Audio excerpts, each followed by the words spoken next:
Chapter 3562. Hearing this, the man turned around and nodded slightly. He instructed a few of his men to stand guard outside the door and said coldly, "Wait for me at the door." With that said, he followed Uncle Fu to the guest room. When he passed by Xiaobao and Lin Shi, the man looked straight ahead without looking back. His footsteps were like the wind, messing up Xiaobao's bangs. Lin Shi was a little intimidated by his aura and asked fearfully, "Who is this man?" Xiaobao shook his head in confusion. "I don't know either." In the guest room, Uncle Fu brewed a pot of Dahong Pao tea and poured 2 cups of tea for Gu Jinglian and Gong Jia. "Young Master Jia, what brings you here?" Gong Jia took a sip and put the tea aside. He didn't exchange too many pleasantries and went straight to the point. "I heard that you just returned from North Africa a while ago." Although his voice was low, he couldn't hide his aura. Hearing this, Gu Jinglian said mildly, "Yes, I heard about it too." Gong Jia looked at him. The Gu Industries factory in North Africa, Werther, has been bought over by Hurricane along with the land. Since Hurricane bought it over, young Master Jia should know about it. Hearing this, Gong Jia's eyes darkened. "Is this true?" Gu Jinglian snorted coldly. Even in front of Gong Jia, it was hard to quell the anger in his heart. After all, he had been reluctant to give up that piece of land in Werther. At that time he was on par with Hurricane. If Gong Fan hadn't been so despicable and ruthless, he wouldn't have taken the initiative to withdraw from the North African market. Gu Jinglian thought that Gong Jia knew about it and still came to the Gu household so brazenly to show off. Thus his tone was very impolite. "Young Master Jia, you don't have to pretend. After buying that piece of land, Hurricane Group is already the overlord of North Africa. Since that's the case, why did young Master Jia come to me and pretend to be polite? Don't tell me that you don't know about this." Gong Jia was wrongly accused. Gong Jia said honestly, "I didn't know about this. To be precise, I didn't participate in the discussion. I even objected to the acquisition." He knew very well that monopolizing a market meant that he would obtain unprecedented benefits. However, this also meant that there would be no healthy competition. If it was not run properly, the market would be irredeemably rotten. There were wars in this world because of competition. Humans were also humans, and their survival was built on competition. Without competition, it would be regressing instead. It was no different from the closed-door countries of the Qing dynasty. When he was in charge of Hurricane, he had always considered a positive balance and did not oppress the other forces too much. Although his methods were also ruthless, compared to Gong Fan, they were not as terrifying and aggressive. However, if the pressure was too much, it would mean that there would be resistance. This was not something that he was happy to see. Therefore, he was not the one who initiated the acquisition. What made him even more dissatisfied was that no one in Hurricane knew about this. This matter was decided by Gong Fan directly. He did not discuss it with anyone, not even Gong Xiaoying. However, this was not the main point. The main point was, that child. Gong Jia asked in a low voice, "You went to North Africa and saw Gong Fan." "Gong Fan?" Gu Jinglian did not evade the topic. "I saw him." "You saw him?" Gong Jia stood up excitedly. "You really saw that child?" Gu Jinglian raised his eyebrows. "Why? What's with that child that made young Master Jia so excited?" Chapter 3563. Have you seen his true appearance? Gong Jia asked again. When Gu Jinglian heard this, he picked up his teacup and casually picked up the lid. After taking a sip, he said calmly, "Yes, I did." "What does he look like?" "I've only seen him once. I can't remember what he looks like." Gu Jinglian said truthfully, "Because that child has always been wearing a cloak and a big hat. He has never shown his true appearance to anyone." Gong Jia heard this. Indeed, he had seen Gong Fan once, but from a distance, he saw his back view as he boarded the ship. It was so familiar, but he could not see his face. He only saw that he was wearing a wide fur coat like a big cloak and a hat, so he could not see his true appearance. In fact, not to mention outsiders, even the people in the group had not seen his true appearance. It was said that those who had seen his true appearance had been shot to death on the spot. This was Gong Xiaoying's order. Therefore, Gong Jia had always been very suspicious. What was the reason for protecting a child to the point that even if someone saw his face, they would immediately make this person disappear from this world? How unpresentable was he? He could not help but be a little suspicious. You really don't remember? Gu Jinglian said coldly. I don't know how to draw portraits and I can't describe him roughly, but if you take out a photo to compare, I might be able to recognize him. The reason why he was so calm and composed was because of the man's not-too-tough stance. The Hurricane Group and the Gu family were not at odds with each other. It was just that such a thing had happened. The Hurricane Group had violated Gu Jinglian's interests. It would be hypocritical to say that he did not bear a grudge. Gu Jinglian was very vengeful, and Gong Jia was an arrogant master. He had never taken the Gu family seriously. However, such an arrogant man did not have as high a stance in front of Gu Jinglian as before in order to inquire about the child's whereabouts. This meant that the child was very important. And Gu Jinglian was the only person who had seen the child and was still alive. To put it bluntly, he was the only lead. When Gong Jia heard this, he immediately took out a pocket watch from his chest and opened it. There was a picture embedded in the pocket watch. He walked over and handed the pocket watch to Gu Jinglian. He asked, "Take a look. Is this the child?" Gu Jinglian took the pocket watch. In the photo, there was an innocent child smiling at the camera. He squinted his eyes and smiled at the camera, looking pure and cute. Yun Tianyu. Indeed, he looked exactly like that child. Gong Fan was Yun Tianyu? The more he thought about it, the more terrifying it was. Gu Jinglian's lips curled into a smile. Didn't I hear that the child disappeared in an accident? It's rumored that he's already dead. Gong Jia clenched his fists. We can't come to this conclusion without seeing the corpse. Yes. If he's alive, we can't find him. If he's dead, we can't find his corpse. It's hard to say whether he's dead or not. Gu Jinglian closed the pocket watch and threw it back to Gong Jia. He asked coldly, "What if I say that the child might not be dead?" Gong Jia was stunned when he heard this. You mean, young Master Jia is looking for me because everyone who has seen the child is dead, including my subordinates. They all died in the child's hands. Even if it was not Gong Fan's order, these people's lives were still his. He continued, however, the Hurricane Group didn't have any disputes with the Gu family in the past, but it does now. The Hurricane Group has caused such a huge loss to the Gu family. How should we settle this debt? Chapter 3564. I don't care about the value of that piece of land. The problem is, why did that child buy that piece of land? Young Master Jia should know what he's doing. Gong Jia was silent for a long time before he returned to his seat and smiled. Young Master Gu is just worried that Hurricane will use that piece of land for experiments. When the time comes, they'll become the overlord in the future and threaten the Gu family's land. The world is bustling and I come for benefits. The world is bustling and I come for benefits. Young Master Jia should understand such a simple logic. Gu Jinglian had made it so clear. If Gong Jia still did not understand, then his title as Hurricane's chief commander was just an empty title. In other words, Gu Jinglian was implying that the Gu family's losses were small, but if Hurricane grew too big in the future, it would be lonely at the top. It would not be beneficial for Hurricane and the Gu family. Similarly, he also deliberately revealed that the child he saw in North Africa might be Yun Tianyu. However, Gong Jia still wanted a definite answer. He said, Hurricane will definitely compensate the Gu family for their losses. However, before that, you have to give me a definite answer. Is that child called Gong Fan really Yun Tianyu? I don't know. Gu Jinglian continued. No one dares to say such a thing. But the child I saw in North Africa has the same face as the child in the photo you showed me in your pocket watch. Upon hearing this, Gong Jia was so agitated that his whole body trembled. It's Yu, the legendary son of ghosts of Hurricane Group, that mysterious young man, is really Yu, who went missing in that accident. Gong Jia clenched his fists, not knowing if this was a good or bad news. If it's Yu, why doesn't he know how to go home? Does he not want home, daddy, mommy, and brothers and sisters?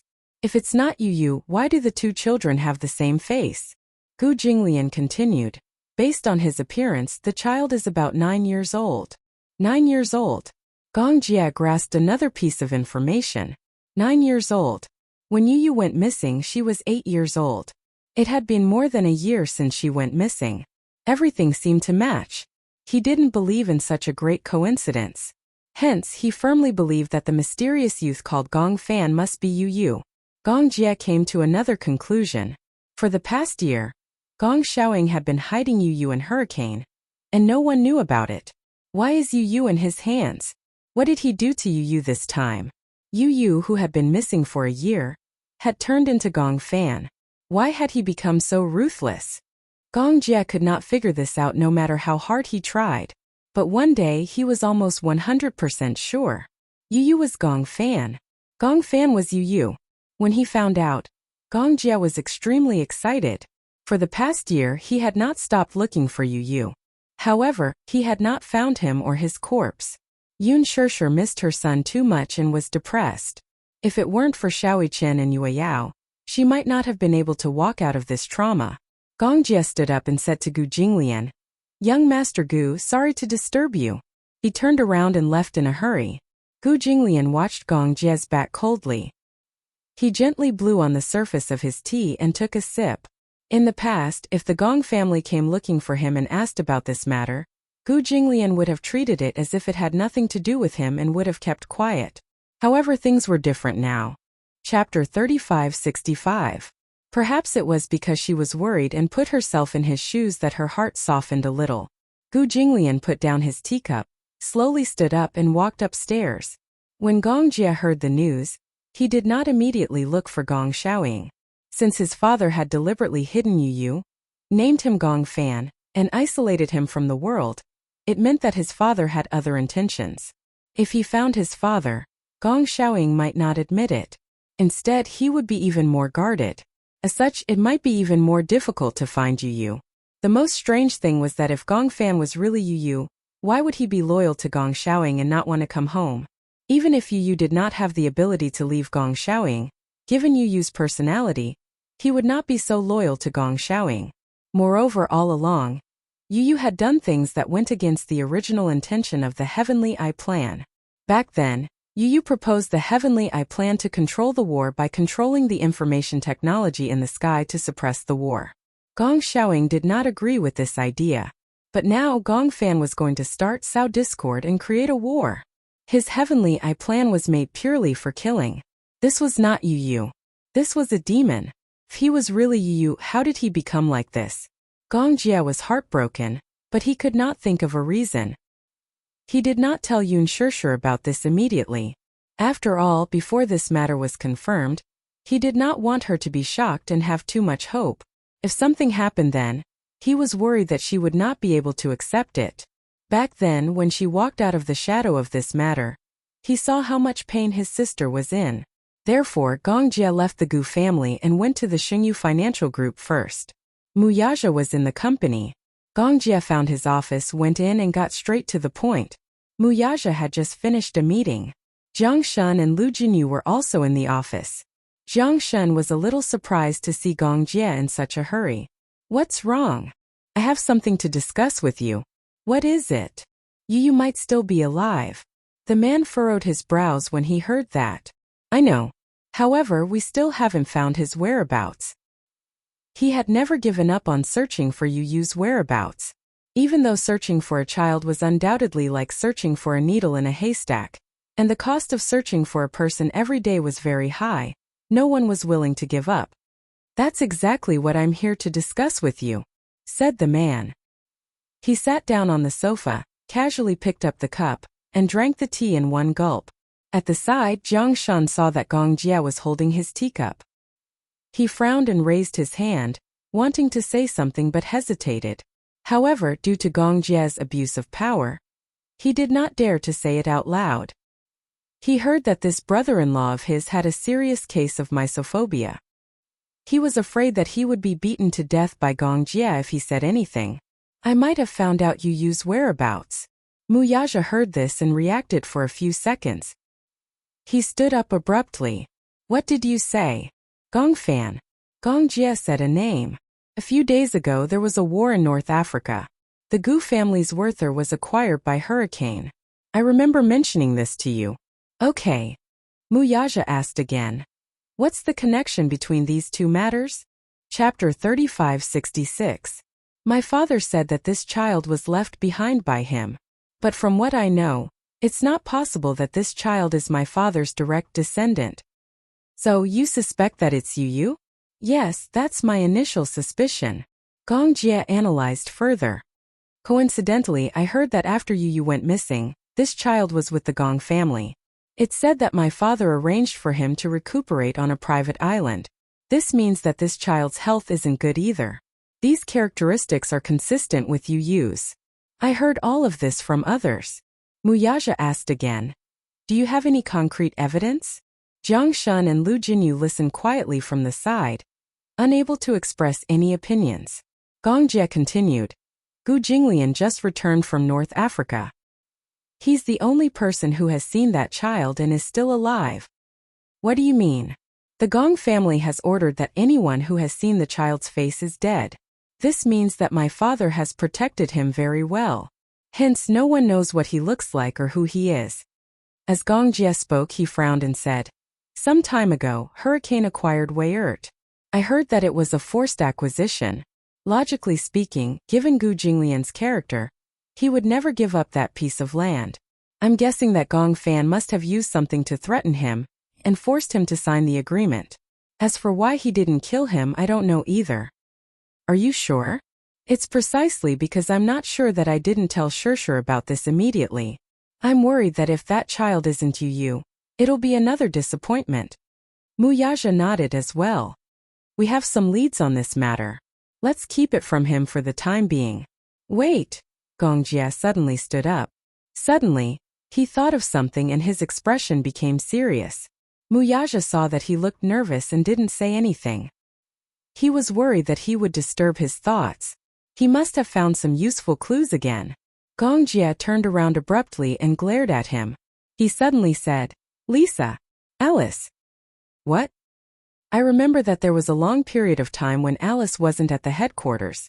After Yu went missing, there was no news of her at the headquarters. I don't know where she went. If Yu was really brought back to the Gong family by father, then he must have been injured. Plus, his body needs to be nursed back to health, so he must need someone with great medical skills to look after him at all times. Alice is a doctor. Yes, she's a medical prodigy from Hurricane. Who is Lisa? She used to work for me, but I sent her to Yu to be Yu's personal bodyguard. I haven't seen her in a long time. Muyaja said. If we find Alice and Lisa, we might be able to get some clues. I can't find any traces of Lisa, but Alice is in Hurricane now. If I go back and ask her, I might be able to get some information. Muyaja nodded. Gong Jie left the capital. He took a private jet and rushed back to Hurricane's headquarters overnight. Gong Xiaoying wasn't on the island. He found Alice. When he saw her, she was researching medicine in the laboratory. Alice was surprised to see him back. Why are you back? Gong Jie smiled and said, I wanted to have a drink with you. Why are you busy? Chapter 3567. In the pub. When Gong Jie took out the red wine that he had kept for many years, Alice could not help but feel flattered. I see that you've been hiding these wines well. Why are you willing to take them out to drink now? Gong Jie smiled and filled her glass. Alice smiled and took a sip from the wine glass. Her mouth was filled with its mellow fragrance. You didn't come back in such a hurry just to have a drink with me, did you? Alice teased. Don't tell me you came back because you missed me? Gong Jie was used to her teasing, but now, he was not in the mood to chat with her. He said bluntly, I came back to ask you something. Okay, go ahead. I'll answer whatever you ask. As Alice spoke, she sipped the rim of her glass and sized him up. Gong Jie went straight to the point. Some time ago you disappeared for a long time. No one knows where you went. Alice's hand that was holding the wine glass suddenly paused as her gaze froze. Gong Jie looked into her eyes seriously and said word by word, You would never leave the headquarters for no reason. There must be something special, and you had to hide this from everyone. Where did you go? Alice did not speak. You can't say? Gong Jie narrowed his eyes and asked again. Then let me ask you another question. Gong Fan, who is this child? Alice's fingers that were holding the wine glass stiffened. Gong Jie observed the change in her expression and her stiff knuckles and understood what was going on. Alice asked. Gong Fan? Why are you suddenly asking about him? No one in Hurricane knows about this child's background. You know. Alice, you know that the mouth can lie but the eyes can't. Gong Jia said expressionlessly. At this point, are you still trying to hide it from me? If I wasn't confident, I wouldn't have come looking for you. Since I found you, I'm 90% sure that Gong Fan is Yun Tun Yu. Am I right? Alice suddenly stopped talking. She said with a pale face, I don't know anything. Do you really not know anything, or is it because father told you to keep it a secret? Alice was speechless. Her feelings told her that she could not lie to Gong Jia. However, her rationality reminded her that she had to keep this a secret. However, he also felt heartache. For Yu and at the same time for Gong Jia. Alice put down her wine cup and suddenly said, Gong Jia, as a friend, can I remind you to persuade your sister to return to the Gong family and acknowledge her father? Blood is thicker than water and is connected by blood. How can a biological daughter not acknowledge her father? Gong Jia narrowed his eyes, his expression a little gloomy. Alice, are you implying that father hid you as a punishment for sister? Alice looked away in a panic. I didn't say that. Gong Jia suddenly grabbed her chin and forced her to look at him. Alice, look into my eyes. Alice looked up at him. Gong Jia said word by word. Alice, if you lie to me in the slightest, you'll regret it. Gong Jia. Do you know that we've been looking for you like crazy? Chapter 3568. Alice hurriedly said. Gong Jia, calm down. How can I calm down? Gong Jia retorted angrily. If you tell me that because my sister didn't acknowledge him because of this matter, you hid you by your side as a punishment, that's simply unreasonable. Things aren't what you think. Alice also stood up and said agitatedly, there's no punishment or targeting. It's just that. Gong Jia stared at her. Alice, you've never been a mother before. You don't know what the pain of losing a child means. Alice stared at Gong Jia with her mouth agape. Suddenly, she felt a sharp pain in her heart. She clenched her fists and suddenly said self-deprecatingly, I'm afraid I won't have the chance to be a mother in this lifetime. However, that doesn't mean that I can't understand how it feels to be a mother. Gong Jia was also stunned. He knew that his unintentional words had hurt her. Alice was infertile. Before she came to Hurricane, she was an ordinary doctor. In order to research a vaccine, she did not hesitate to use herself as an experimental subject. She did not expect that the experiment would fail and the virus would backfire. She was infected with the virus and was finally out of danger after a few days and nights of emergency treatment. Because of this, she was expelled from the hospital. Because of the virus, she was infertile for the rest of her life. This almost became a thorn in her heart. I'm sorry. It's okay. It has nothing to do with you. She must have thought of the fact that she was infertile. Gong Jia did not mean that in his words. Gong Jia sighed. Forget it. Since you don't want to say it, then forget it. He was about to leave when Alice suddenly spoke. I'm curious. How did you suspect that Gong Fan is Yun Tian Yu? Gong Jia paused in his steps and turned around with a smile. Direct and accurate. Combining the clues, Gong Fan's identity was indeed very suspicious. Alice said, sit. Hearing this, Gong Jia did not say much and just sat down on a chair. Just as he sat down, Alice suddenly asked curiously, don't you suspect that Gong Fan is Yun Tian Yu? Why didn't he go back and look for you guys? I still can't explain this matter to this day. Could it be amnesia? Alice smiled and picked up the goblet. She drank the wine in the goblet in one gulp and finally decided to be frank. Perhaps it was the man's words that had finally touched her. The pain of losing a child, as a woman herself, she could not bear to see her flesh and blood being separated from her. Alice said, You didn't lose her memory. Hearing this, Gong Jia raised his head abruptly and glared at her. So you admit that Gong Fan is Yun Tian Yu? Yes. Alice nodded frankly. Gong Jia, you're so smart. You already have the answer in your heart. You asked me because you trust me. After so many years of friendship, I can't let you down. Gong Jia did not know whether to be happy or worried when he heard this. He was happy that Yu was still alive. What Alice said must be true. No matter what, it was a blessing in disguise that he was still alive. However, He was worried that Yu had become like this, which made him extremely heartbroken. Just the fact that he had accepted the name Gongfan was puzzling. He has already forgotten about you. Chapter 3569. What? Gongjia widened his eyes in disbelief. That's impossible. It's fine if he forgot about me, but how could he forget about his beloved mommy? Could it be that his brain? There's nothing wrong with his brain. The so-called memory loss is not what you think it is. Alice's expression was calm, but there was a hint of guilt in her eyes. Gongjia did not say anything. He looked at her, waiting for her to tell him everything. Alice took a deep breath and said honestly, I hypnotized him. Hypnotized? Do you know about deep hypnosis?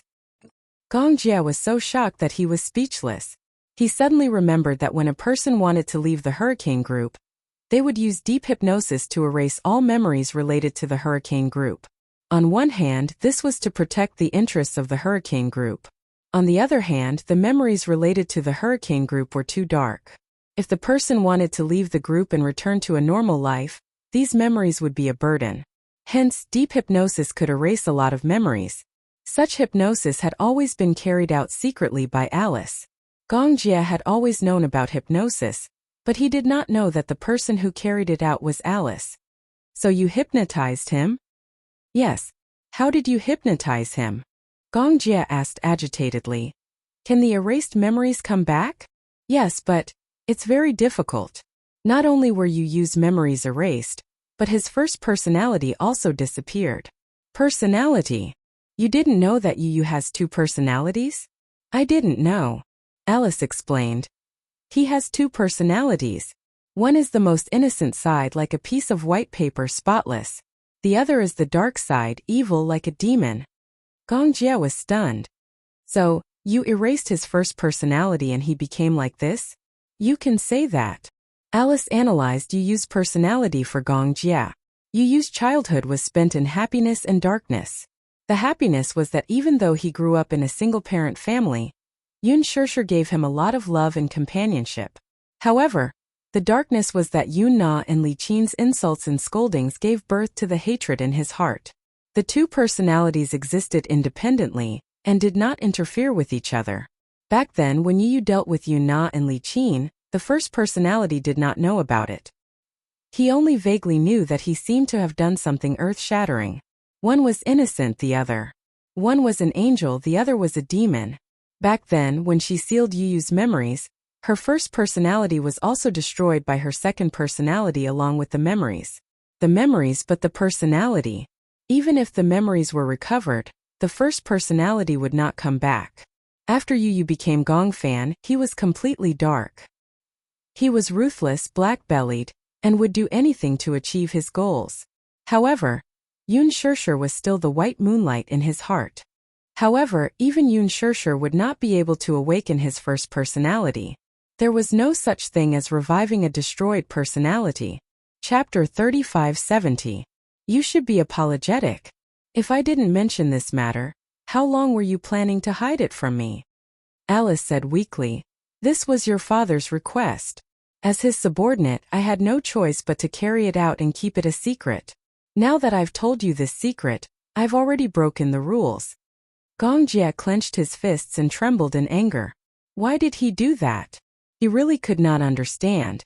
What was the meaning of Gong Xiaoying doing this? He intends to use Yu to deal with Shengyu. Deal with Shengyu? Gongjia's eyes were filled with shock. He knew that his father hated Muyaja to the core, but he did not expect him to be so cruel as to use an innocent child to deal with Shengyu. When the time comes when Yu deals with Shengyu, he'll use this as a threat to make Yun Shishir return to the Gong family. Doesn't he think that he's being cruel? Jia, Alice said calmly. Do you think that with your father's status, he's in a high position and no one has ever dared to go against his words? In his mind there are no rules about right or wrong. In his mind he doesn't care who's right or wrong. No one can stop him from getting what he wants. He loves Yu, but in his mind, he doesn't think that it's a mistake for his grandson to return to the Gong family. However, if he doesn't use this method, he won't be able to keep anyone. Whether it's Yun Shishir or Yun Tianyu, he feels lonely. But other than power, he has no other means to get his daughter back. When love reached the depths in a certain aspect, this love would change its form and flavor. Gong Xiaoying was wrong, but Alice understood. Gong Xiaoying was hateful, but he was also pitiful. Yu is the most pitiful one, Gong Jie said. He didn't have any choice and had his memory cruelly erased by you. Do you know who is the most important person in his life? Alice didn't make a sound. His mother. Gong Jie continued. He regarded Shirshir as more important than his own life. Erasing his memory is even more cruel than killing him. Alice was so shocked that she almost suffocated. Indeed, ever since Yu's memory was erased, he had become a completely different person. He was a true devil. If Shirshir saw this, she would be very sad. Gong Jie didn't even know how to mention it to him. I want to see him, Gong Jie suddenly said. Let me see him. You can't see him. Your father protected him very well because he was worried that you would bring him back. Still, even without Gong Xiaoying's interference, the current Yu may not be willing to leave with you if you want to take him away. Gong Jie smiled. I know. Then? So if I borrow you, maybe you can see him. Alice was stunned. She immediately understood what Gong Jie was referring to. I've been investigating your recent whereabouts. You disappear for a period of time in the middle of every month. I'm guessing that you must have gone to the island during this period. Alice did not say a word. Gong Jie held her hand tightly. Bring me to him, Alice. Chapter 3571. She looked up and said calmly, Okay, I'll take you there. However, you need to be prepared. At least, when you board the ship, you can't reveal that you're the crown prince of the Gong family. There were still more than 10 days until the middle of the month. Gong Jie and Mu Yaja had a video call over the ocean. When Gong Jie found out about this, he said that he had confirmed that Mu Yaja was Yu, and that Alice would bring him to see him in the middle of the month. Mu Yaja expressed that he wanted to go too. Gong Jie laughed. Brother-in-law, don't joke around. You're the most dangerous person in Hurricane. You can't even get on the ship. Mu Yaja raised his eyebrows. Okay, it's fine if I don't go. However, if Xiaoyichen goes, it shouldn't be a problem. Gong Jie immediately understood what Mu Yaja meant. He frowned and thought about it carefully. I understand your plan. Okay. Then I'll send Xiaoyichen to your place 3 days in advance. Okay. After ending the video call, Mu Yaja stood up from the desk. After hesitating for a long time, he finally decided to mention this matter to Yun Shirshir. Yun Shirshir was reading a script in the bedroom. Mu Yaja pushed the door open, gently knocked on the door, and walked into the room. When she heard the sound, she looked up. When she saw him walking in with a serious expression, she became very nervous. What happened? Mu Yaja sat on the side of the bed silently. He crossed his legs elegantly and said in a deep voice, There's something I want to tell you. However, you have to stay calm. Don't be nervous and don't get agitated, okay? Yun Shirshir laughed. Why are you so serious? What's the matter? Don't worry, I won't get agitated. Mu Yaja smiled and stroked her hair gently. Yu. Just the name that escaped from his thin lips made her face turn ghastly pale. Ever since Yu went missing, this name had become an unspeakable pain in her heart. At the mention of this name, Yun Shirshir's heart ached. Why did you mention him? Yu is not dead yet. Yun Shirshir couldn't react for a moment. It was only after she had a hard time separating the 5 words from each other and repeatedly comprehending them that she was stunned and suffocated. He's not dead? Yun Shirshir immediately sat up and stared at Mu Yaja in disbelief. Is this true? Don't lie to me. It wasn't easy for her to pull herself out of despair. Now she couldn't take a second blow. Mu Yaja's lips curled into a smile. Do you think I'll joke about this? Xiao Jia was the one who told me that Yu is not dead. He's not dead. Then where is he? At the Gong residence. Yun Shirshir's expression froze at once. He was hidden by your father. He changed his name and disappeared without a trace. It's impossible.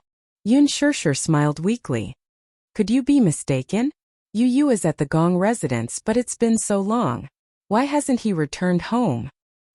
He was hypnotized and lost all his memories. He even forgot his own name. Mu Yaja continued.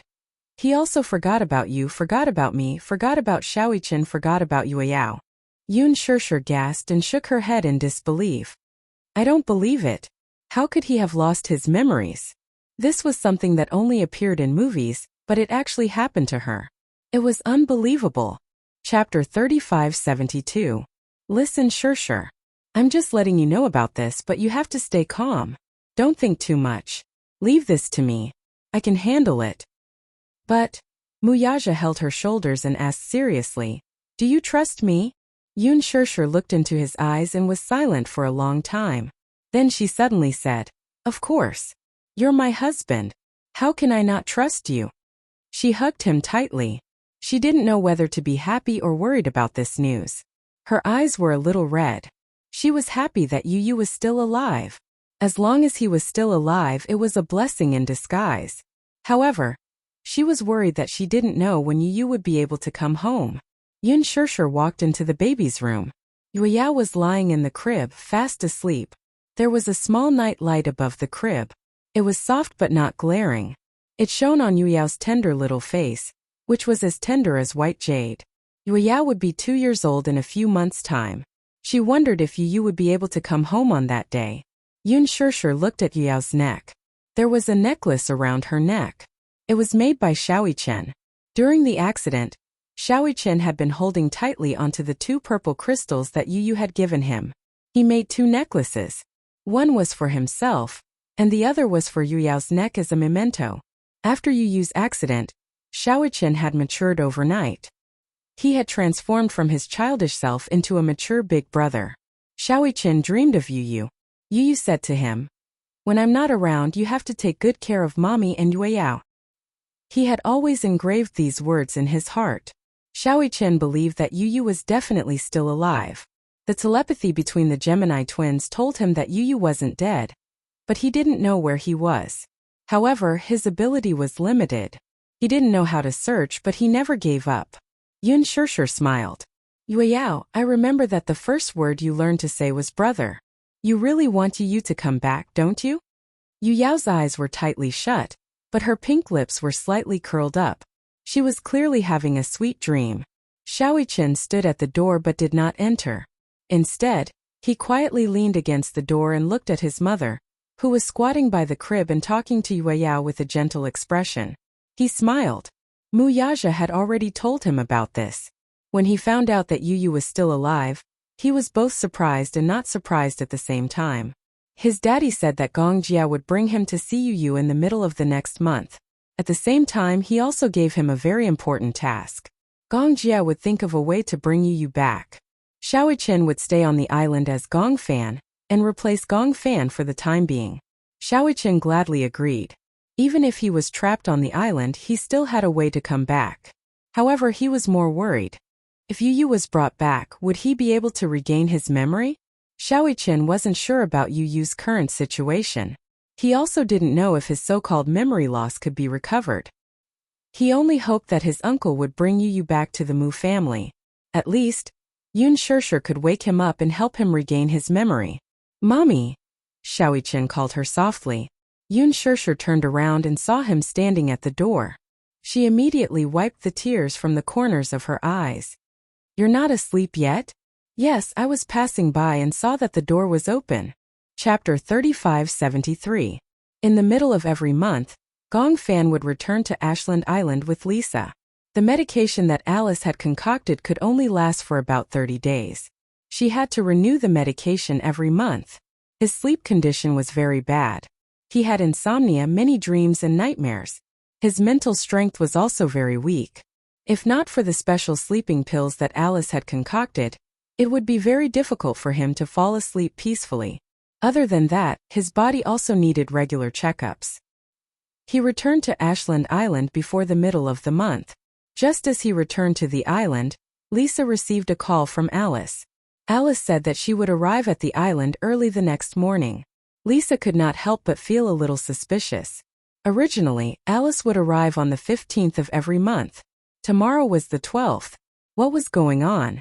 Alice explained that there was a new batch of medication that had been improved and would replace the previous batch.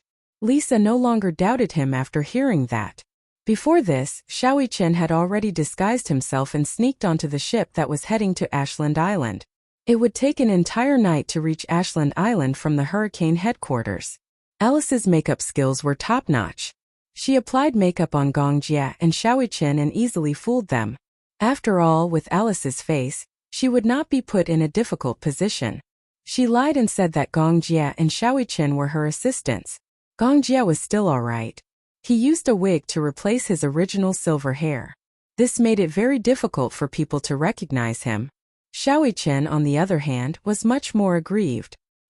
He was not considered short for his age. He was about 1.5 meters tall, which was already considered very tall.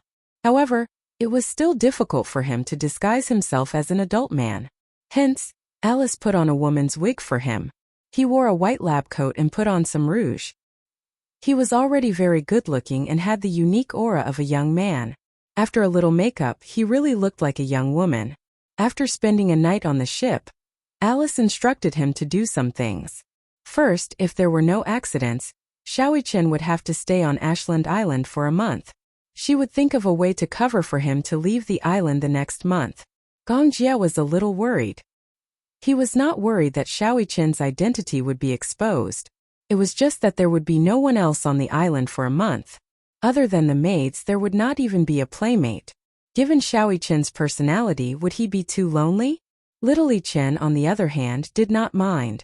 Even though he might have to be separated from his parents and sister for a month, he was willing to do it in exchange for Yuyu's return, even if he had to pay a heavier price than this.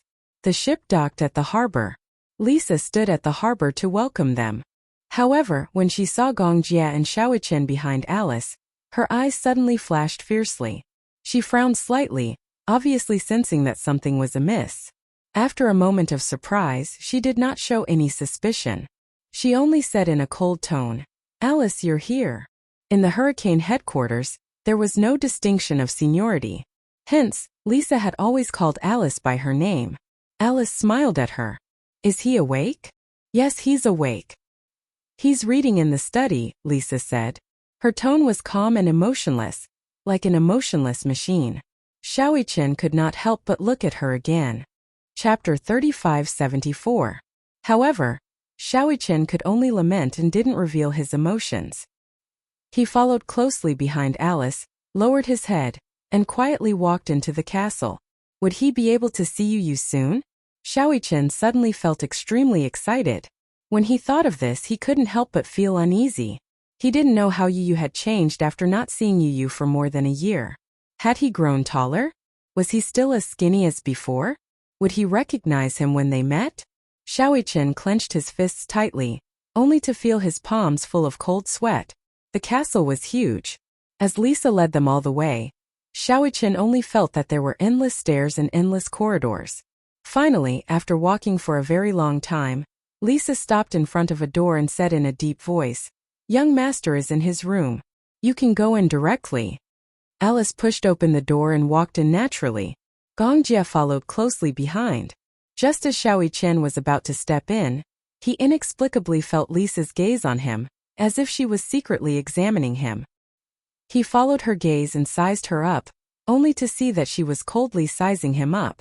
That gaze, which seemed to be able to see through his entire body, made Xiao Chen's heart jolt violently. He had an inexplicable suspicion that Lisa might have recognized him. Lisa quickly turned her gaze away and looked out the window, as if the gaze she gave him just now was just a casual glance. Xiao Chen didn't take it to heart.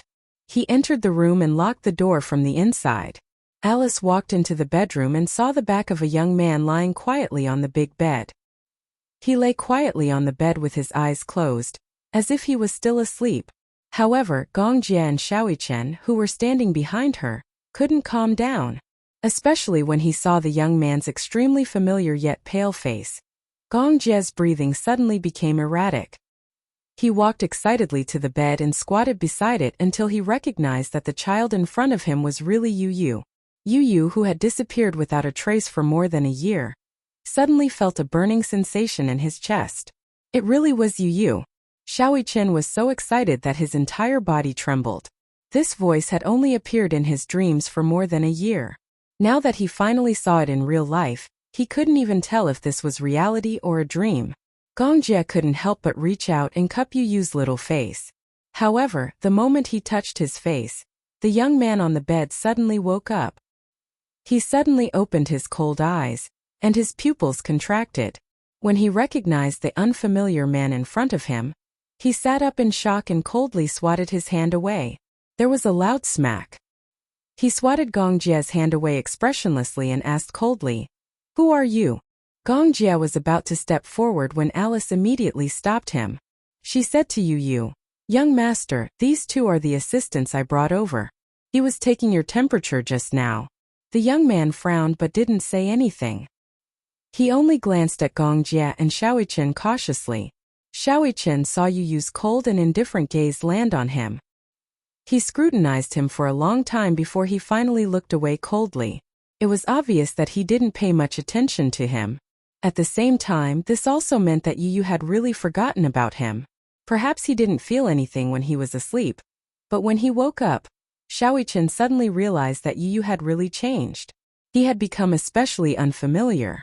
Chapter 3575. Alice pretended to be normal as she walked over. As usual, she started a series of tests on him, including measuring his blood pressure and temperature. Yu Yu was very obedient. He allowed her to use all sorts of instruments to measure his body. However, his expression was indifferent, as if it was just a routine. Seeing that he was so calm, Alice couldn't help but ask, "Do you still have palpitations recently?" "Occasionally." He was a man of few words. If he could describe something with one word, he would definitely be stingy. He didn't speak often. Probably other than him, no one else could live on this isolated island for a few months without breaking down. Humans were social animals. They were used to living in groups and isolated from society. Yu Yu only had Lisa by his side. However, both of them were quiet and didn't speak often. Occasionally, Lisa would deliberately talk to him, but Yu Yu would only use a few words to end the conversation. In the past, Yu Yu was naturally introverted. However, because of Yun Shirshir, he was still considered cheerful. However, under hypnosis, the second personality destroyed the first personality. As a result, the second personality completely took over. Today, Yu Yu was more like a walking corpse. Shaoichen's heart ached so much that he was about to suffocate. When he thought about how lonely Yu Yu had been for the past year, he felt as if a knife was being twisted in his heart. For some reason, he hated Gong Xiaoying even more. Gongjie pulled Shaoichen behind him and reminded him, "Are you ready? Can you hold on for a month?" Shaoichen nodded and said firmly, "Uncle, don't worry. It's only a month. I can still hold on." Gongjie said coldly, "I'm just afraid that when the time comes, you won't be able to think about Mommy and Yueyao until you cry and snot." Shaoichen pouted. "Can't I think about them even if I can't see them?" Alice glanced at them and suddenly took out a medicine box. She took out a syringe, opened a medicine bottle, and sucked the medicine into the syringe. According to the plan, she injected Yu Yu with tranquilizers and sleeping pills in place of the original injection. Then she disguised him as Shaoichen and took him away without anyone knowing. Then he asked Shaoichen to stay behind to replace Yu Yu. There were not many people on the island who were close to Yu Yu, so normally no one would notice. Even Lisa could not tell the difference between Shaoichen and Yu Yu. Alice held Yu Yu's arm. Just as she was about to inject him, Yu Yu caught a glimpse of the medicine bottle and was shocked to see the table of elements on the bottle. He immediately pushed her needle away. The syringe fell to the ground with a loud thud, and a few drops of medicine spilled out. Alice stared in shock. Yu Yu asked coldly, "What medicine is this?" "This is the medicine that I've been injecting you with before." Yu Yu narrowed his eyes and said mockingly, "The table of elements on the medicine bottle is not what it used to be." He was very observant. In the past, whenever Alice injected him with medicine, he would observe the table of elements on the medicine bottle. Now, the medicine that Alice was about to inject was obviously not the same medicine as before. Moreover, she had brought two suspicious people with her this time. In an instant, he became even more vigilant. Yu Yu suddenly opened his mouth and was about to ask Lisa to come in when Gongjie rushed over and covered his mouth tightly. He warned, "Don't make a sound." Chapter 3576. Yu sized him up coldly. He struggled fiercely, trying to break free from Gong Yichen's grip. Gong Jie saw that he was struggling fiercely, so he used his hand like a knife and slashed the back of his neck. Yu's eyelids fluttered, and he fainted on the bed. Alice was dumbfounded. Xiaoyichen was so shocked that he couldn't close his mouth. He ran to the bed and carried Yu. He opened his eyelids and saw that he had really fainted. He was shocked. "Uncle, you're so cruel. You're so cruel to your own nephew." Gong Jie held his forehead and said with a headache, I didn't do it on purpose. I didn't use too much strength.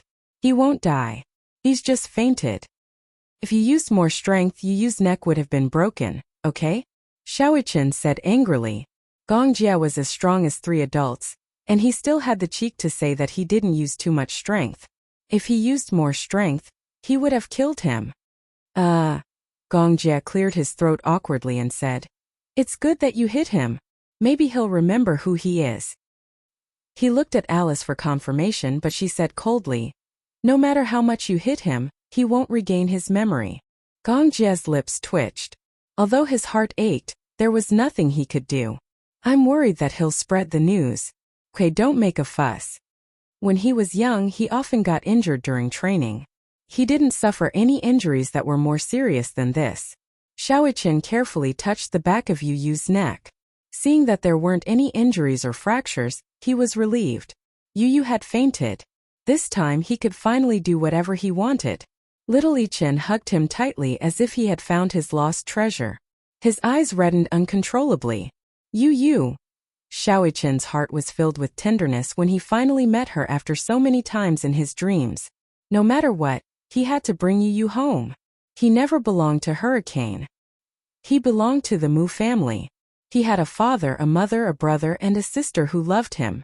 He shouldn't be Gong Fan. He shouldn't be such a cold-blooded, demon-like war machine. Alice walked over and helped Yu lie flat on the bed. She helped him dress up, then took off Yu's clothes for Xiaoyichen to change into, while Xiaoyichen put on Yu's clothes. After more than a year, Yu had also developed a little and grown taller. However, compared to Xiaoyichen, he was still very skinny. The clothes on his body looked very empty. After putting the wig on his head, the job was finally done. Xiaoyichen, on the other hand, disguised himself as Gong Fan and lay on the bed. Based on his appearance alone, no one would be able to tell that he was a fake.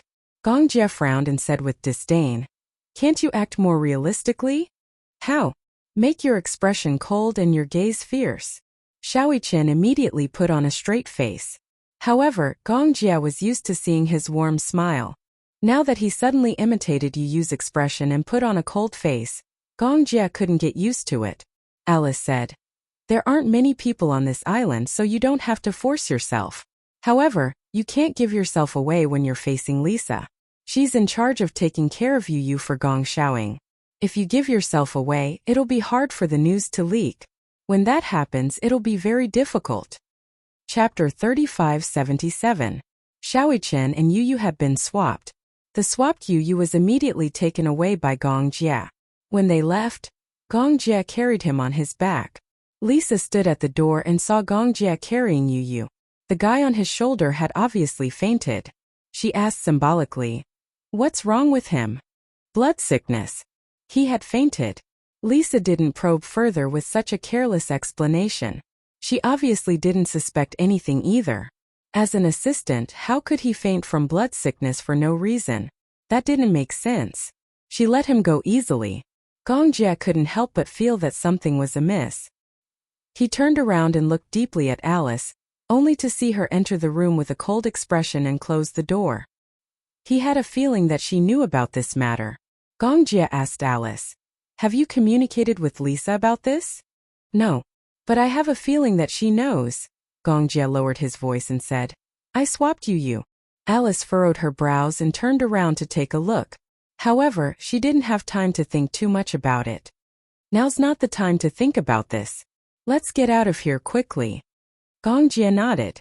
After Gong Jie and Alice left with Yu, Lisa entered the room. Xiaoyichen was initially at a loss. When he saw her enter, he frowned and pretended to be asleep on the bed. He wanted to bluff his way out of this. Lisa walked to the bedside and saw Xiaoyichen lying on the bed quietly asleep. She smirked mockingly and kicked him. Xiaoyichen sat up in shock and said angrily, "Why did you kick me? They're gone. You don't have to pretend anymore." Pretend? Xiaoyichen's heart skipped a beat, but he refused to admit it. "What do you mean pretend? I don't know what you're talking about." "You can understand." Lisa paused and said, "Mui Chen."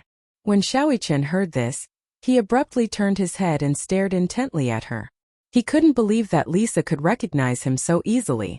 After all, he and Yu looked exactly the same. At first, even Muyaja couldn't tell them apart. Only Yun Shirshir could recognize them at first glance. How could Lisa tell at a glance that he wasn't Yu? She could even tell that he was pretending to be asleep. What a sharp gaze. Lisa pursed her lips coldly, apparently knowing what he was thinking. She said coldly, "I recognized you the moment you got off the boat." Usually, Alice would only come alone. She was not allowed to bring anyone with her. However, today, two strangers had appeared. Even though Gong Jia and Xiaoyichen were in disguise and no one could recognize them, it didn't mean that she wasn't observant.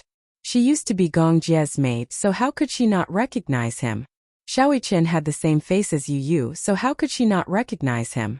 No matter how he disguised himself, it was difficult to change his facial features. She knew very well that they were here to take Yu away. However, she turned a blind eye and did not stop them. With her ability, she was fully capable of stopping them. However, she didn't. Xiaoyichen's heart skipped a beat.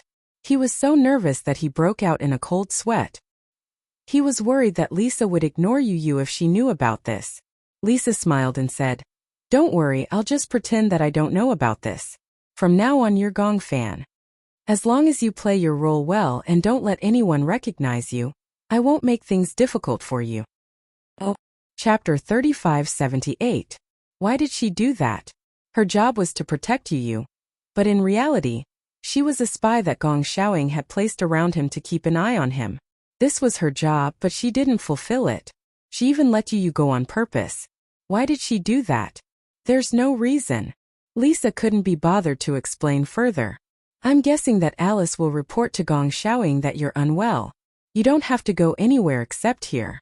You just have to stay here quietly. Remember, don't talk too much." After she finished speaking, she turned around and left the room swiftly. Xiaoyichen leaned against the headboard in a daze. For a moment, his mind was in a mess. When Yu woke up, he was in a high-class cabin. He sat up and realized that he was on a huge bed. Just as he sat up, he heard a man's elegant voice beside him. "You're finally awake?" Before Yu could react, Gong Jia pounced on him. He hugged his head and rubbed his face. "Yu, uncle missed you so much." Yu frowned and instinctively reached out to push him away. "So disgusting, so mushy," Yu said coldly, "Let go of me." However, Gong Jia didn't let go of him. Instead, he cupped his face and planted a kiss on his cheek. "Get lost." Yu instinctively pushed his face away and distanced himself from him. Immediately, he reached out and rubbed the spot where Gong Jia had kissed him. His eyes were filled with disgust. Who was this man? He actually kissed him. Yu looked up angrily and glared at Gong Jia. "What are you doing?" "Kissing my biological nephew." "Biological nephew?" Yu narrowed his eyes dangerously and asked suspiciously, "Who are you?" Gong Jia said pitifully, Yu, don't tell me you don't even recognize your biological uncle?" "I'm your uncle, Gong Jia." "Gong Jia?" Yu coldly spat out 3 words. "I don't know you." He wiped the spot where Gong Jia had kissed him. Then he rubbed his hand on the bedsheet forcefully. Gong Jia was traumatized when he saw this. You think I'm dirty?" "Yes. It's dirty," he admitted bluntly in a cold-blooded tone. Gong Jia was speechless. Gong Jia. He really wanted to beat him. In the past, he had never felt that this fellow deserved a beating. Gong Jia inched closer to him and asked angrily, "You really don't recognize me? Should I know you?" You. Gong Jia pursed his lips and comforted him. "It's okay if you don't recognize me. Anyway, it's good that you're still alive. Your mommy knows you're still alive. She's waiting for you at home." Mommy. This word actually caused a slight ripple to appear in his ice-cold heart. Even though he quickly regained his deathly stillness, only this word caused him to become slightly absent-minded. In an unfamiliar environment, he was surprisingly calm. He asked, "Where are you taking me?"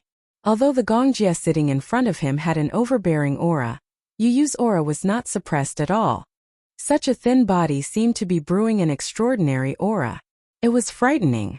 He had really changed. Chapter 3579. Looking out of the window, Yu Yu saw the sea.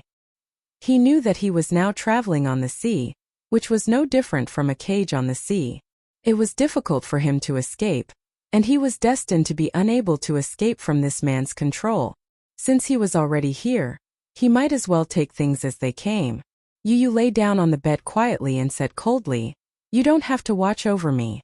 I can't escape anyway." Gongjia widened his eyes in surprise. He was surprised by his calmness. However, he quickly smiled and stood up. "Have a good rest today. You'll go home tomorrow."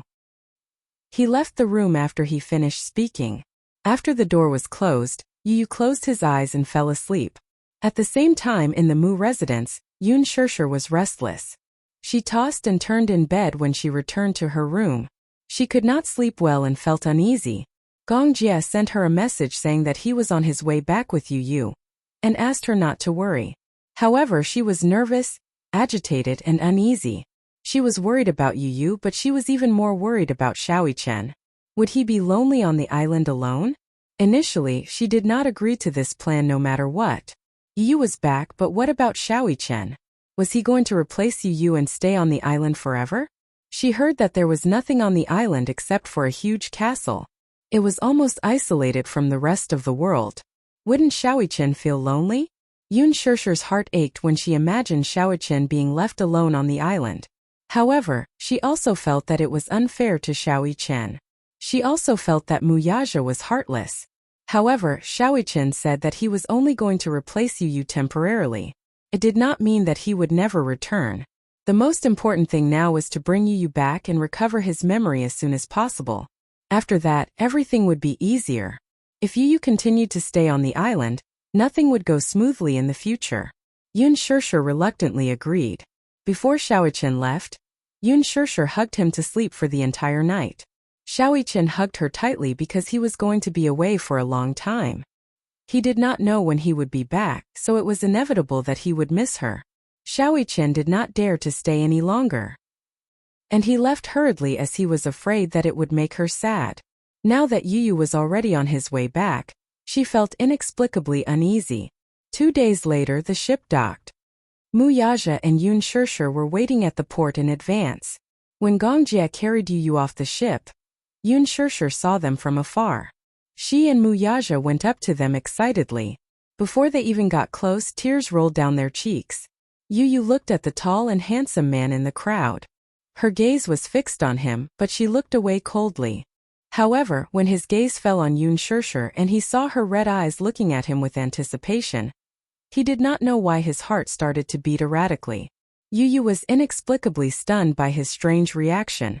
Yun Shirshir walked up to him and held his face. She looked left and right. When she saw that it was really him, she still could not believe it. She wondered if she was dreaming. It wasn't until she caressed his face that she confirmed that this wasn't a dream. Chapter 3580. Yu Yu frowned and said coldly, "You've got the wrong person." Yun Shirshir's expression froze. Muyaja also frowned slightly and exchanged glances with Gongjia. Gongjia immediately said, "He doesn't remember anything. His memories have been sealed by hypnosis." Yu Yu pursed his lips mockingly and looked away impatiently. To him, the so-called memory loss that Gongjia mentioned was ridiculous. Memory loss? How could he have lost his memory? Who were these people and why were they saying such strange things? In fact, it could only prove that Alice's hypnosis was too successful. The fake memories that she had created had already infiltrated Yu Yu's mind. The memories that she had fabricated made Yu Yu really believe that he had grown up in the Gong family, and that he was Gong Fan and not Yu Yu. Hence to him what Gongjia had said was a complete lie. He would not fall for it so easily. Yun Shirshir was at a loss. The child standing in front of her had the same face as Yu Yu. Whether it was his exquisite eyes or his handsome features, they were all so familiar. In the past year, he had not appeared in her dreams countless times, but he was out of her reach. However, now that the living Yu had really returned, he was so unfamiliar. The Yu who used to pester her and call her dearest mommy seemed like he would never return. Yun Shishir's heart was filled with disappointment. She was extremely upset as tears fell one after another onto his shoulders. She was heartbroken. Yu saw her tears and felt annoyed. He turned his face away and did not look at her. To him, whether it was Yun Shishir, Gong Jia or Muyaja, they were all complete strangers. It did not matter. Yun Shishir said with difficulty, Yu, do you really not recognize me? I've said it before. Yu finally could not take it anymore. He waved her hand away and said coldly, I've said it before. I'm not Yu. You've got the wrong person. Don't call me that again. These words were undoubtedly heart-wrenching. Yun Shishir's heart ached as if it was being cut by a knife. She clenched her fists and held back her tears. At the side, Muyaja held her shoulders tightly and comforted her. Don't rush. Take it slow. Okay. Yun Shishir asked carefully. Yu looked at her coldly and did not say anything, as if he was looking at a stranger. However, Yun Shishir did not back away. Instead, she reached out and hugged him. His body was cold. His skin was cold as if he was born like this. His palms were cold, not as warm as Xiaoichen's. Yun Shishir hugged him tightly. Even though Yu had become so cold when she saw him again, she was already very glad that he was still alive. It was good that he was alive. She had thought that he would never come back. She was already very grateful that her most precious family member had been found after losing him. In the car ride back, Yun Shishir hugged Yu. Even though he was obviously resisting, she refused to let go and hugged him tighter and tighter. His body was so cold. She wanted to use her body temperature to warm him up. However, Yu was extremely uncomfortable. Seeing that he could not break free, he stopped struggling and looked out of the window without looking at her. His cold gaze made her heart palpitate. Chapter 3581. It was the third day since Yu left. Xiaoichen spent the past 3 days on the island in agony. The nutritious meals, oatmeal, fruits, and all sorts of green vegetables were all boiled once and tasteless. There was broccoli in every meal, and his eyes were about to turn green from eating. Xiaoichen felt like he was about to turn into a rabbit. Every time he sat at the dining table, he felt like he was being tortured. He ate the tasteless vegetables and felt like a rabbit who had nothing left to live for, gnawing on the broccoli resentfully. The problem was that there were so many vegetables, but where was the meat? There was no meat at all. It was no wonder that Yu had become so thin after disappearing for more than a year. God, how could he not be thin? According to Alice's explanation, it was necessary to control the intake of protein due to certain drugs. But it couldn't be that there was no protein at all, right? The worst thing was that there was no rice. The most tragic thing needed to be emphasized thrice. Xiaoichen's stomach was as big as a cow's, and he ate at least 2 bowls of rice per meal. However, there were only side dishes and no rice. Finally, after countless nutritious meals were served, Xiaoichen's body swayed and he was on the verge of collapsing. He was so hungry that he felt dizzy. Finally, with a plop, he fell head first into the plate of rice. Meat Xiaoichen had a dream. He felt like he was looking at a huge piece of steak that had arms and legs and was running in front of him. As soon as he saw the meat, his eyes turned red. Drooling, he chased after them madly. Just as he was about to grab the meat, Lisa slapped him and woke him up. When Xiaoichen woke up, he realized that he was in Lisa's arms. He didn't know when, but his saliva had dripped onto her chest. Lisa's face turned green. She said coldly, "You can talk in your sleep?" Xiaoichen blinked in shock. He furrowed his brows and asked in confusion, "What did I just say? Roar?" Lisa said strangely, "It's a name." Xiaoichen pondered for a moment and scratched his head. "I dreamt of a piece of meat running in front of me." Lisa's eyes darkened. What? Did his flesh grow legs? Could his dream be any more absurd? Xiaoichen asked, "Why did I faint?" Lisa said coldly, "Low blood sugar. Low blood sugar." Xiaoichen sobbed.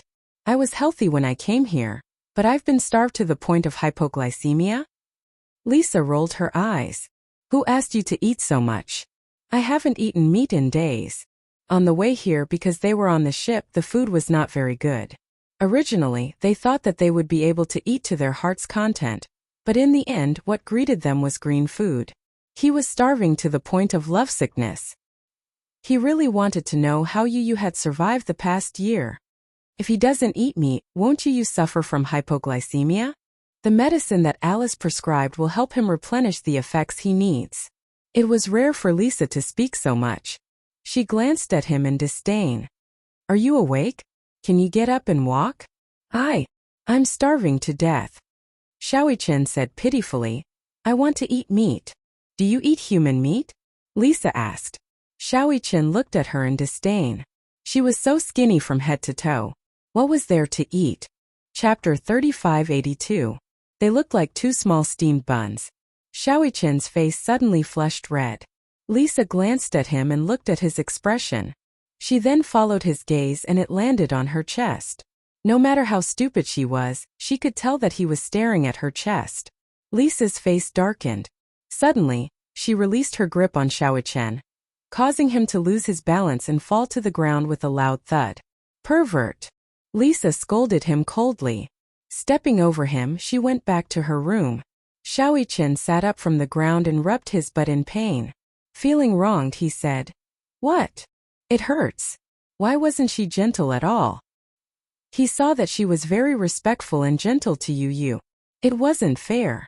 Xiaoqian nimbly got up from the ground and chased after Lisa. He muttered behind her. Why are you so gentle to you but so violent to me? Lisa rolled her eyes expressionlessly and ignored him. Hey, since I'm replacing you now, you should treat me as you too. Be gentler. Lisa suddenly stopped in her tracks and turned around calmly. She looked at him meaningfully and said in a mocking tone, Are you as smart as you? Are you as obedient as you? You isn't as perverted as you. As she said this, she glared coldly at Xiaoqian and said coldly, Muichen, I'm warning you. If you stare at me again. Lisa instinctively covered her chest with her hands and said with an ashen face, Keep your eyes to yourself. If you keep looking, I'll dig your eyes out. After Lisa finished speaking, she walked away. Xiaoqian watched her leave in shock. He couldn't help but lament. How violent. Even though Xiaoqian was very resistant to green vegetables, he could only pretend to be calm and silently eat grass in order not to expose his identity. After 4 days, Xiaoqian finally couldn't take it anymore. He started a hunger strike and insisted on eating meat.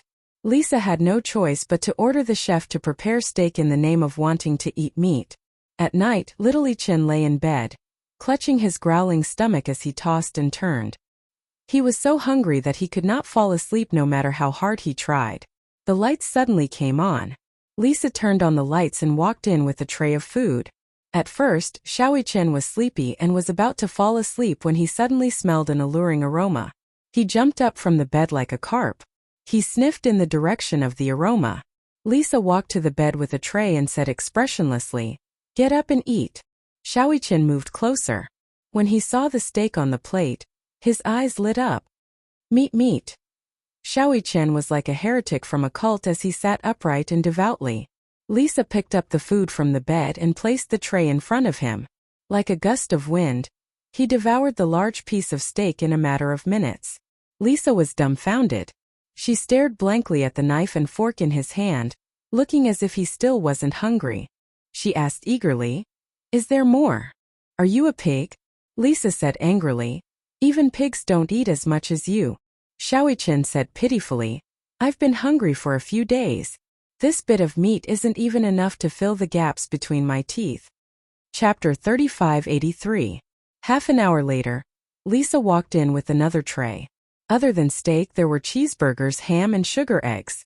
Lisa walked into the kitchen and told the chef, I'm still hungry. Fry another steak for me. The chef stared at her in shock. It was as though she was a mutated monster. You couldn't eat meat, and the nutritious meals were all vegetarian. They couldn't eat any protein or fat, so it would be suspicious if Xiaoqian wanted to eat meat.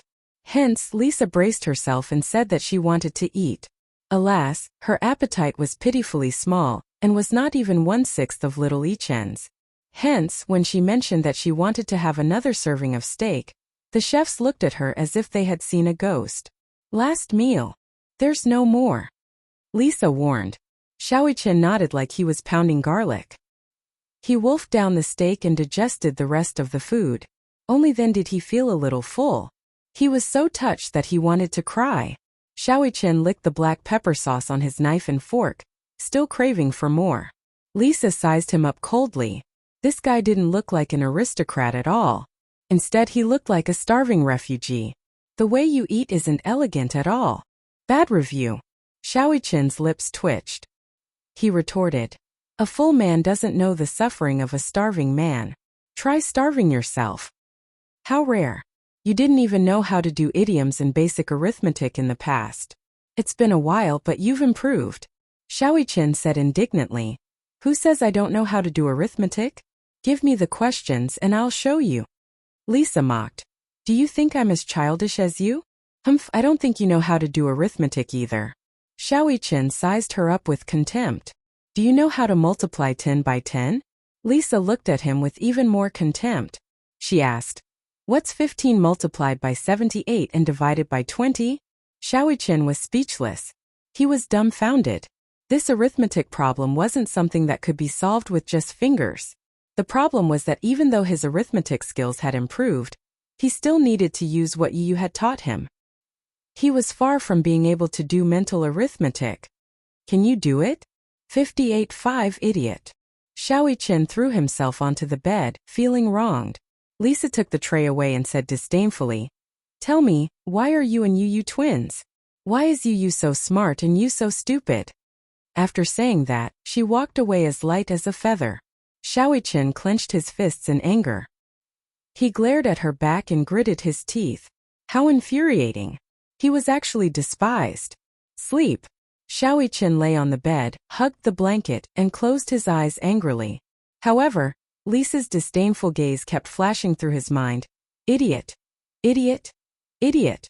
The demonic voice kept repeating in his ears. Xiaoqian couldn't take it anymore. He sat up and threw the pillow on the floor. You're the idiot. At the Mu residence. Yun Shirshir finished preparing dinner. She walked to the bedroom and gently knocked on the door. Yu? There was no response. Yun Shirshir opened the bedroom door and saw Yu sitting on the bed, expressionlessly looking out the window. She said gently, it's time for dinner. Yu didn't move. Even his breathing was so weak that it was almost inaudible. Chapter 3584. Seeing that he didn't respond, Yun Shirshir walked into the room and closed the door slowly. She walked over to him quietly and squatted down in front of him. However, she saw that his eyes were as still as a pool of stagnant water. There was no sign of life. Yun Shirshir's heart ached terribly.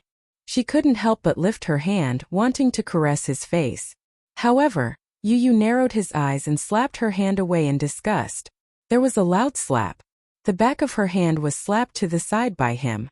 There should be a limit to your wishful thinking. Yu glanced at her coldly. Wherever his gaze landed, it was as if frost had struck. Yun Shirshir could only feel that pair of cold eyes landing on her face. Every inch of her skin was about to be frozen into ice. Every time she saw his cold expression, Yun Shirshir's heart felt like it was being stabbed. How did he become like this? Yun Shirshir bit her lip hard as tears streamed down her face uncontrollably. Because of his heartless words, her heart was extremely broken. Why are you crying? Yu said in annoyance. You only know how to cry. Even if you want to cry, don't do it in front of me. It's an eyesore. As he said this, he stood up and walked to the floor-to-ceiling window. His voice was emotionless as he said, it's time to stop acting. Yun Shirshir's heart ached as she said, Yu, I don't know why you've become like this. But I'm your mommy. Yu closed his eyes. Finally, he turned around impatiently and said coldly, don't call me by that damn name again. Damn it. When Yun Shirshir heard this, she felt as if she had been hit hard. It was undoubtedly heart-wrenching. Yu, that was his name.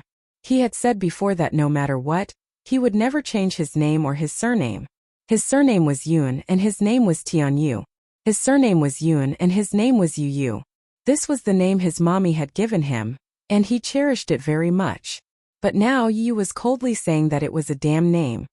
Yun Shirshir felt as if a knife was being twisted in her heart. Yaya! Outside the door, a childish voice suddenly sounded.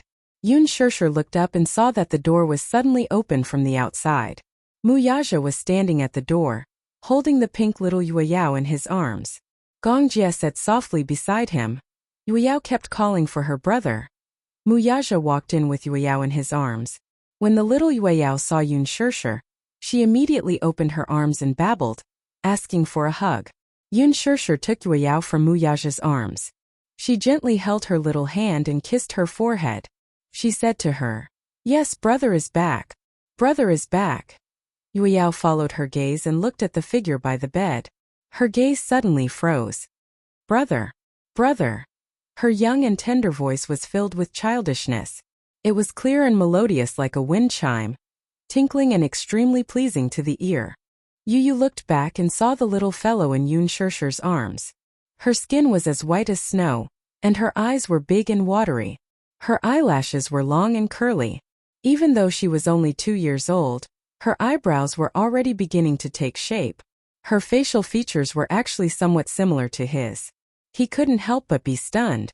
Yueyao suddenly stretched out her little hand, raised a finger, and pointed at him. She looked up at Yun Shirshir and opened her little mouth. "Brother. Brother." Yun Shirshir's eyes couldn't help but sting.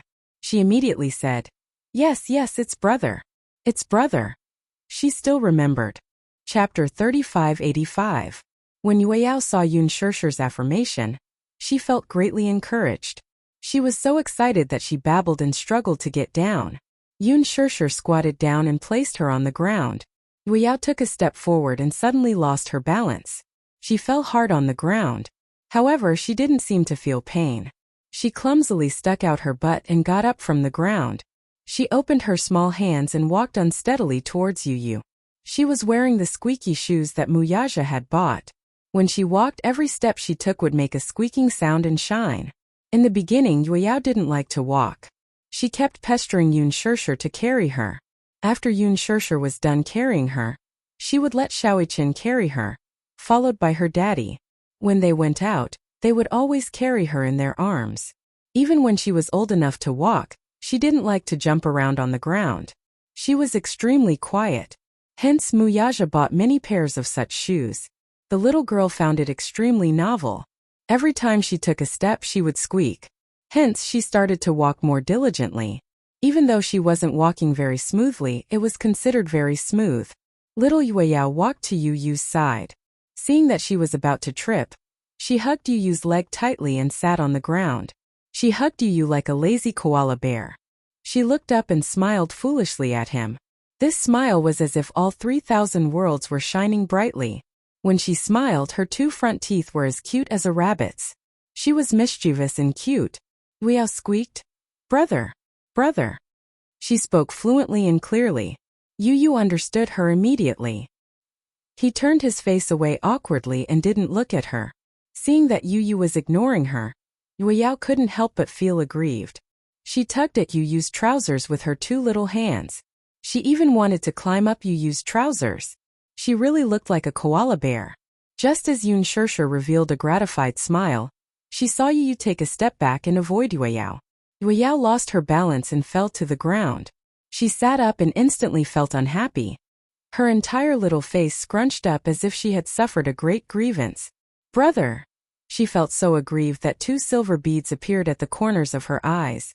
She pursed her lips but held it in. When Yun Shirshir saw this, she immediately walked over and wanted to carry Yueyao. However, Yueyao pushed her away. Even though she was only 2 years old, she had inherited Mu Yaja's stubbornness and aloofness. She stubbornly refused to be carried by Yun Shirshir. She stood up again and staggered towards Yu. Yu widened his eyes in surprise. However, he saw that she had already walked in front of him and was hugging him like a koala bear. Her eyes were full of attachment. "Brother." Yueyao held back her tears stubbornly and refused to let go. She wanted him to carry her. Yu remained unmoved, but his eyes were flickering fiercely. He turned his face away and didn't look at her anymore. After a long silence he said word by word, "I'm not your brother. Weiyao widened her eyes.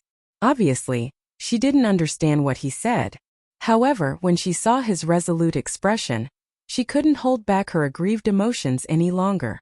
Tears rolled down her cheeks. Boo-hoo! Weiyao hugged his leg and cried pitifully. Chapter 3586. You used to like her a lot.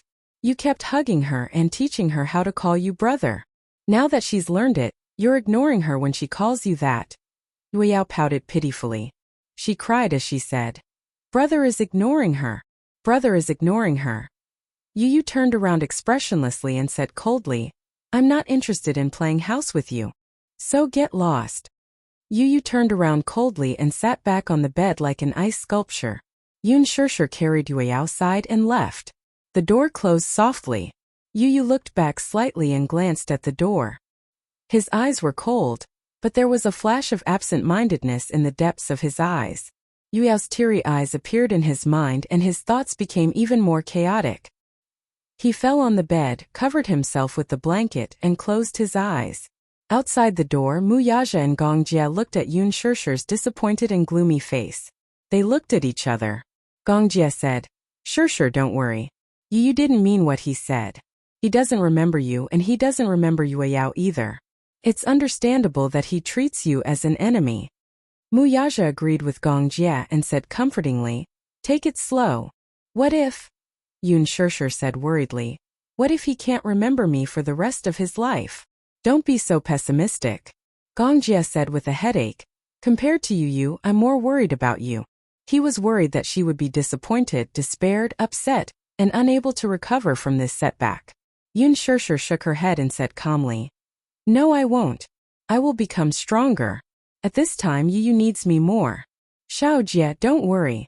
She smiled at him. Gong Jia took Yueyao from her arms. Seeing that she was still sulking with tears hanging from the corners of her eyes, he kissed the corner of her eyes and coaxed, Yueyao, don't cry. Uncle will carry you. Uncle. Yueyao threw herself into his arms and wrapped her arms around his neck. Gong Jia was overjoyed. It was rare for Yueyao to be so close to him. She took the initiative to wrap her arms around his neck. He couldn't help but kiss her again and again. He couldn't bear to part with her. Mu Yaja said coldly, If you like it so much, give birth to one yourself. Gong Jia snorted. No, I love Yueyao the most. As he spoke, he subconsciously shielded her, worried that Mu Yaja would snatch Yueyao from his arms. When Yun Shishir saw these two clowns, her mood finally recovered a little. It was as if sunlight had shone into her heart. It didn't matter. It didn't matter that Yu didn't remember her. She would try her best to make him remember her. It was late at night. Yu lay in bed. Even though he hadn't eaten for a day, he didn't feel hungry. He always carried the medicine that Alice had concocted with him. To a certain extent, these medicines would make him feel full and replenish his various bodily functions. He looked at the ceiling. There was no emotion in his cold eyes. Suddenly, footsteps came from outside the door. Following that, there was a long silence. It seemed that the person hesitated for a long time. Finally, she took the doorknob and pushed the door open. In the darkness, the footsteps slowly walked in. Yu's handsome brows were slightly raised. He closed his eyes but didn't close them tightly. Through the gaps of his eyes, he saw a slender figure slowly walk to his bedside and sit on the edge of the bed quietly. Yu. A fair hand slowly caressed his cheek and tucked his hair behind his ear. Chapter 3587. Yu did not say a word and pretended to be asleep. Yun Shishir looked at him quietly. She could not wait to make up for the yearning she had for him over the past year through this one look. This one look felt like 10,000 years. She could not help but recall how he looked when he was just born. His wrinkled little face was red. After being rescued and returned to the incubator, he looked so weak that it was as if he would leave her at any time. She had just gone through childbirth, but she still insisted on visiting him every hour with Yun Yeching's help. In the beginning she was weak, but later on she slowly regained some vitality. Her two small hands began to wave and grasp the air. Her legs also began to kick. The first time she took him out of the incubator to feed him, he was born prematurely at 8 months. He was so small that he was as light as a feather. She still remembered the first time he opened his eyes. Those jet-black eyes were like inlaid agates, filled with a lively luster. He opened his eyes and smiled at her, revealing his pink gums. The first time he said "Mommy" was inadvertently when she was busy tripping rice noodles for him. The little guy was playing with his toys when he suddenly said, "Mommy." She turned around in surprise and walked up to him. She asked him to say it again, but he only cared about his toys and smiled at her foolishly. He did not say it again. However, Yun Shirshir was still so excited that she could not calm herself down. God knew how long she had been waiting for this sentence. Every time she taught him how to pronounce it, she would exaggeratedly open her mouth and he would be amused by her. Gradually, he grew up and became more mischievous. However, at this time his body was still weak and he often had to go to the hospital. Thus, throughout the year, the empty ward had become his permanent base. She remembered one time when he was very active and rolled down from the hospital bed. She was so shocked that she rushed over and picked him up. He cried out loud in pain. He rarely cried. Even when he was injected, he was so stubborn that he did not shed a single tear. This fall, however, he cried and hugged her tightly. She coaxed him for a while before he finally stopped crying. He grabbed her clothes and quietly fell asleep. It wasn't until he was 5 years old that his physical condition gradually stabilized. She liked to take him to the park for a walk. Every time she came back at noon, he would obediently prepare lunch and wait for her to come and have lunch together. He didn't know how to cook from the very beginning. At first, when he learned how to cook, the fried rice turned into a black paste. She was so angry that she scolded him and told him not to go into the kitchen without permission. It wasn't because the food he made wasn't delicious, but she was worried that he would cut his hand with a knife at such a young age. What if he accidentally caught fire? She didn't dare imagine what would happen.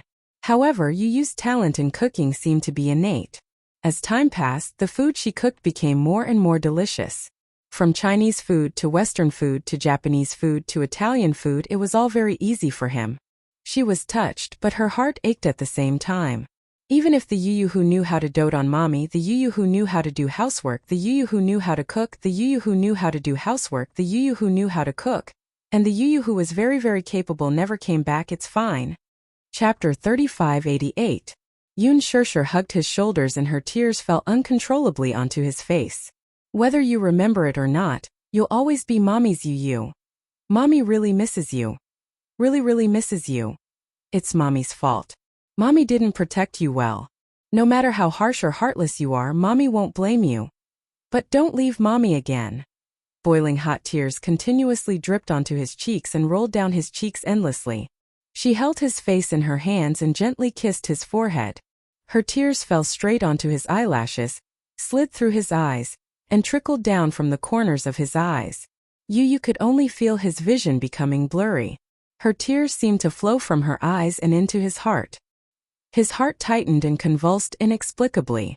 He felt as if he was going to suffocate and turn the world upside down. Why was she crying?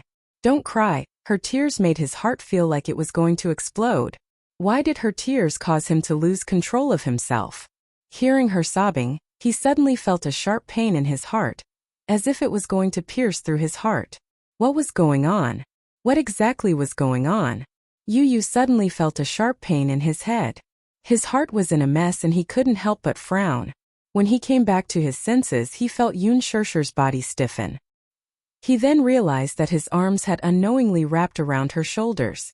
It was as if he had lost control and hugged her uncontrollably. Yu was so shocked that he pushed her away and sat up on the bed. Although he tried to hide it, he couldn't hide the embarrassment that he was showing at this moment. Yun Shirshir came back to her senses and stared at him in disbelief. Yu's breathing quickened.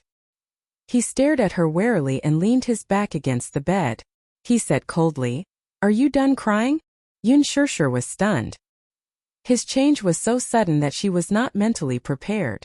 When he hugged her just now, she really thought that Yu was back. However, it was just a moment of joy before everything returned to normal. Yu said coldly, "You don't have to show such an expression." He turned his head and looked out the window, deliberately not looking at her lamenting expression. Yu, do you know why I call you Yu? Yun Shirshir said.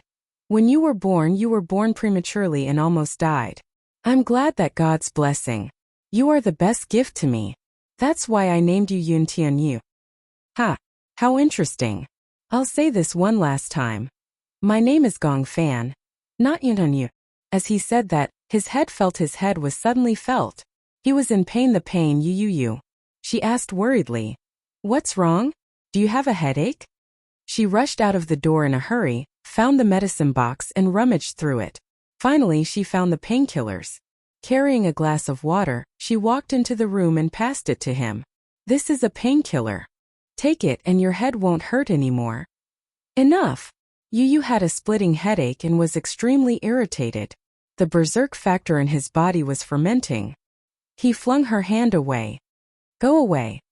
Chapter 3589. The sudden movement caused the two of them to freeze. Yu stared at the shattered glass on the floor, feeling inexplicably frustrated. Yun Shishir lowered her head and stared at the shattered glass.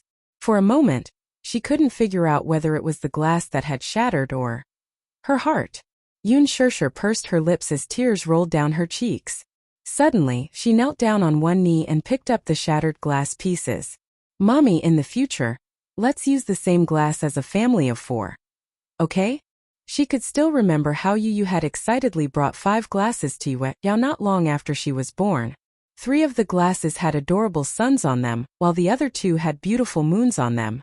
Yu had said that his daddy, Chen, and he were the suns that protected the moons and gave them warmth. The moons were bright because of the suns. Gong Jie even threw a tantrum at one point, displeased that none of the 5 cups belonged to him.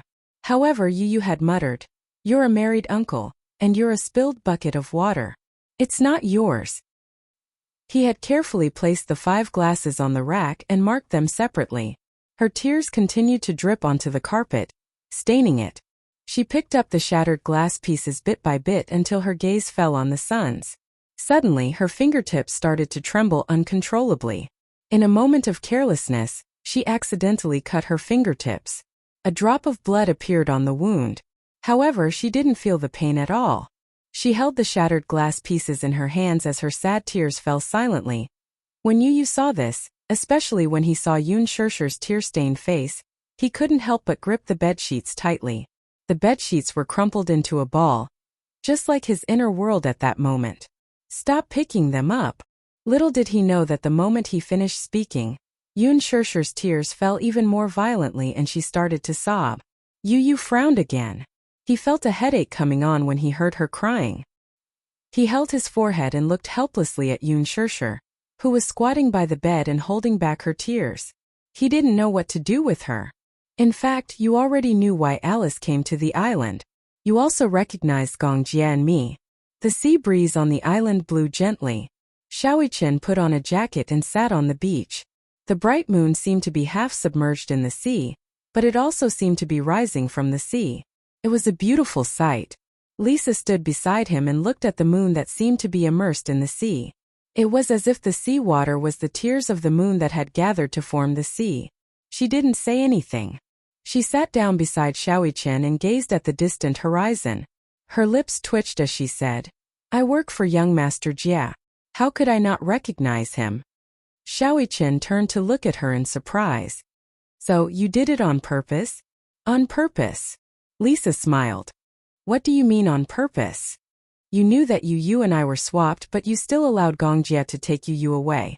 Lisa didn't say anything, but it was a silent admission. "Why?" Chen didn't understand.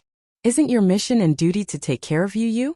If he was taken away, it means that you didn't fulfill your duty. Aren't you worried that Gong Xiaoying will hold you accountable?" Lisa didn't answer.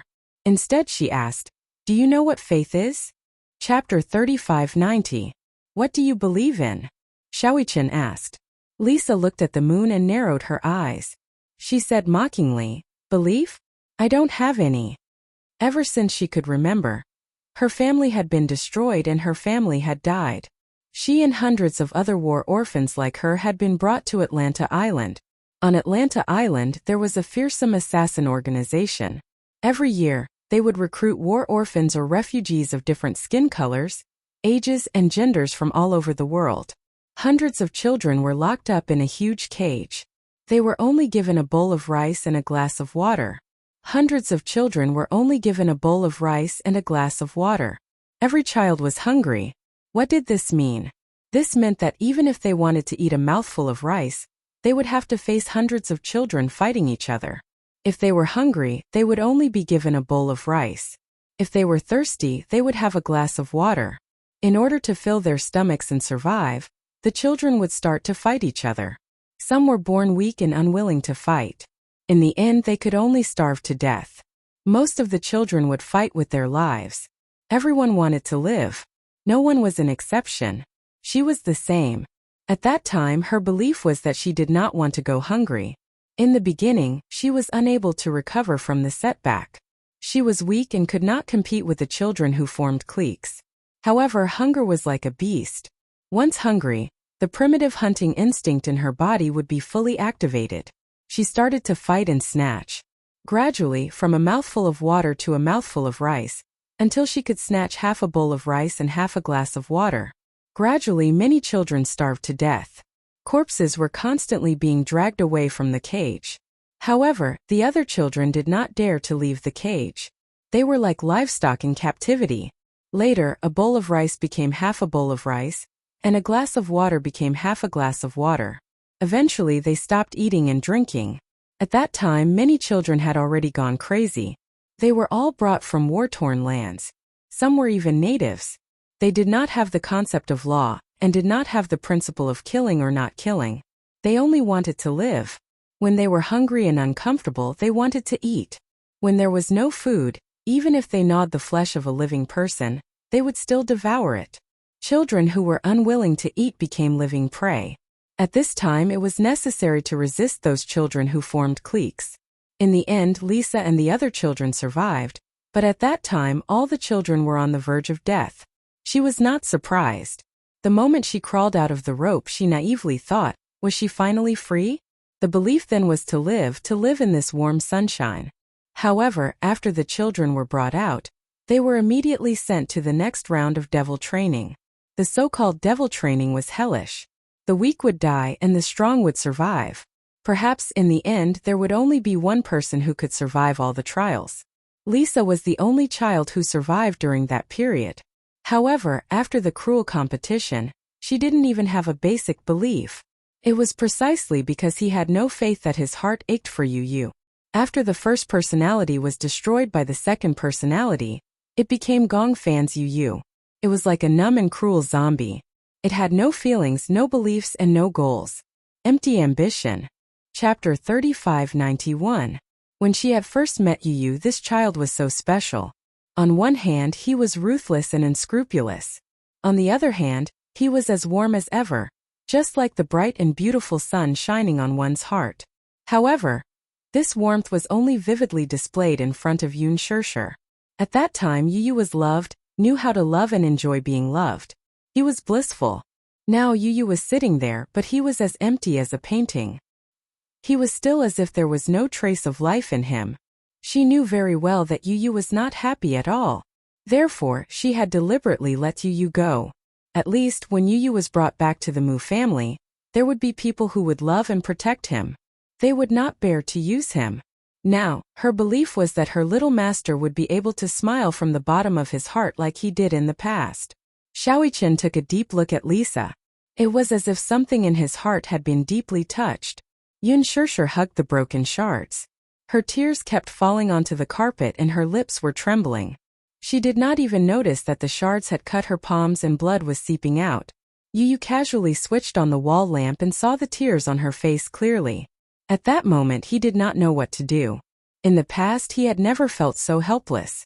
Now that he was faced with such a sad woman, it was as if there was an invisible hand mercilessly tearing his heart into pieces. He suddenly blurted out, "All right, don't cry." However, Yun Shirshir was unmoved.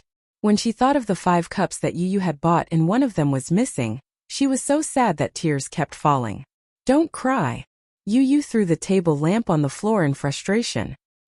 He did not know how to stop her tears, let alone how to comfort her. He only knew that when he saw her tears, his heart would also hurt. When he saw her sad, he would also feel very sad. Yun Shirshir looked up and saw Yu Yu's impatient expression. She then stood up and left with the shards in her arms. Not long after, she came back in again. Wearing gloves and a vacuum cleaner, she cleaned up all the shards on the carpet. You should sleep early. After Yun Shirshir finished speaking, she awkwardly wiped her tears and left the room. Yu Yu looked in the direction of the closed door. She could not help but feel a little dazed. He lay down on the bed, but he could no longer fall asleep. He opened his eyes and stared at the ceiling. No matter what, it was difficult for him to fall asleep.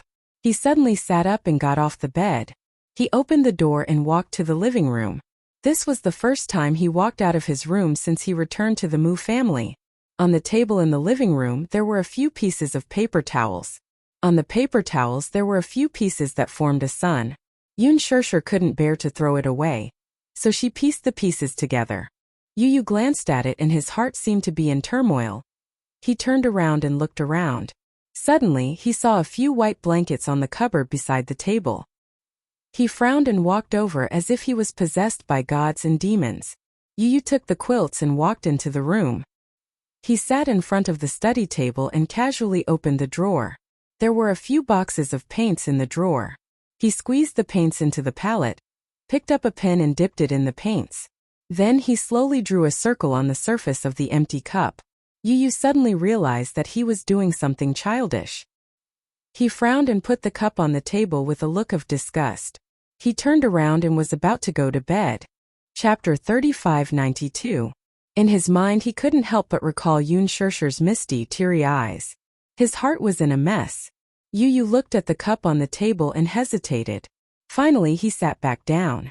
The next day, Yun Shirshir walked to the room door and knocked gently, but there was no response. She pushed the door open and walked in. She saw Yu Yu wrapped in the blanket on the bed, still sleeping. She walked to the bedside quietly. She was worried that she would wake him up, so her footsteps were light and slow. As she walked past the study table, her gaze was attracted by a cup on the table. Yun Shirshir followed his gaze. She remembered that this cup was used to serve guests. Why was it placed here? She casually picked up the cup, but from the corner of her eye, she caught a glimpse of the neatly packed paints and brushes, as well as the unwashed color palette. She couldn't help but be startled, and slowly turned the cup over. On the other side, there was an exquisite simple drawing on the white surface of the cup. There was a small sun drawn on the cup. Although the strokes were simple, the drawing was exquisite. It was exactly the same as the sun on the cup that Yu Yu had bought previously. Yun Shirshir's heart skipped a beat. This was drawn by Yu Yu. It was unbelievable. Yun Shirshir looked at the bed. Yu Yu was still sleeping. He was curled up under the blanket and sleeping soundly. Her gaze fell on the cup again. The sun on the cup had been drawn for a long time and the paint had dried up. She felt warmth in her heart, as if the sun was shining on her. This was drawn by Yu Yu. Could it be that he had drawn a new cup because he had accidentally broken the cup yesterday? Yun Shirshir was extremely touched at this thought. She held the cup lovingly. She left the room with the cup in her arms. In the living room, Wuxia was cleaning up the table. When he woke up in the morning, he saw the broken cup on the table. Yun Shirshir pieced the sun together. He knew in his heart that Yu Yu must have upset him again last night. Yun Shirshir had always treated this cup like a treasure. During that period of time she had always held this cup. This cup had accompanied her through the most torturous period of her life. However, now that it was broken, it was natural for her to be upset. For the entire morning, she was in low spirits and her eyes were swollen. It was obvious that she had cried a lot last night. When Yun Shirshir walked into the living room with a cup drawn by Yu Yu, she raised the cup in front of Wuxia as if she was presenting a treasure. She smiled and said, "Look, this was drawn by Yu Yu." Wuxia couldn't help but be surprised. He took the cup from her hand. Yun Shirshir was still worried as she reminded him, "Be careful. Don't drop it." "It won't drop." Wuxia comforted her.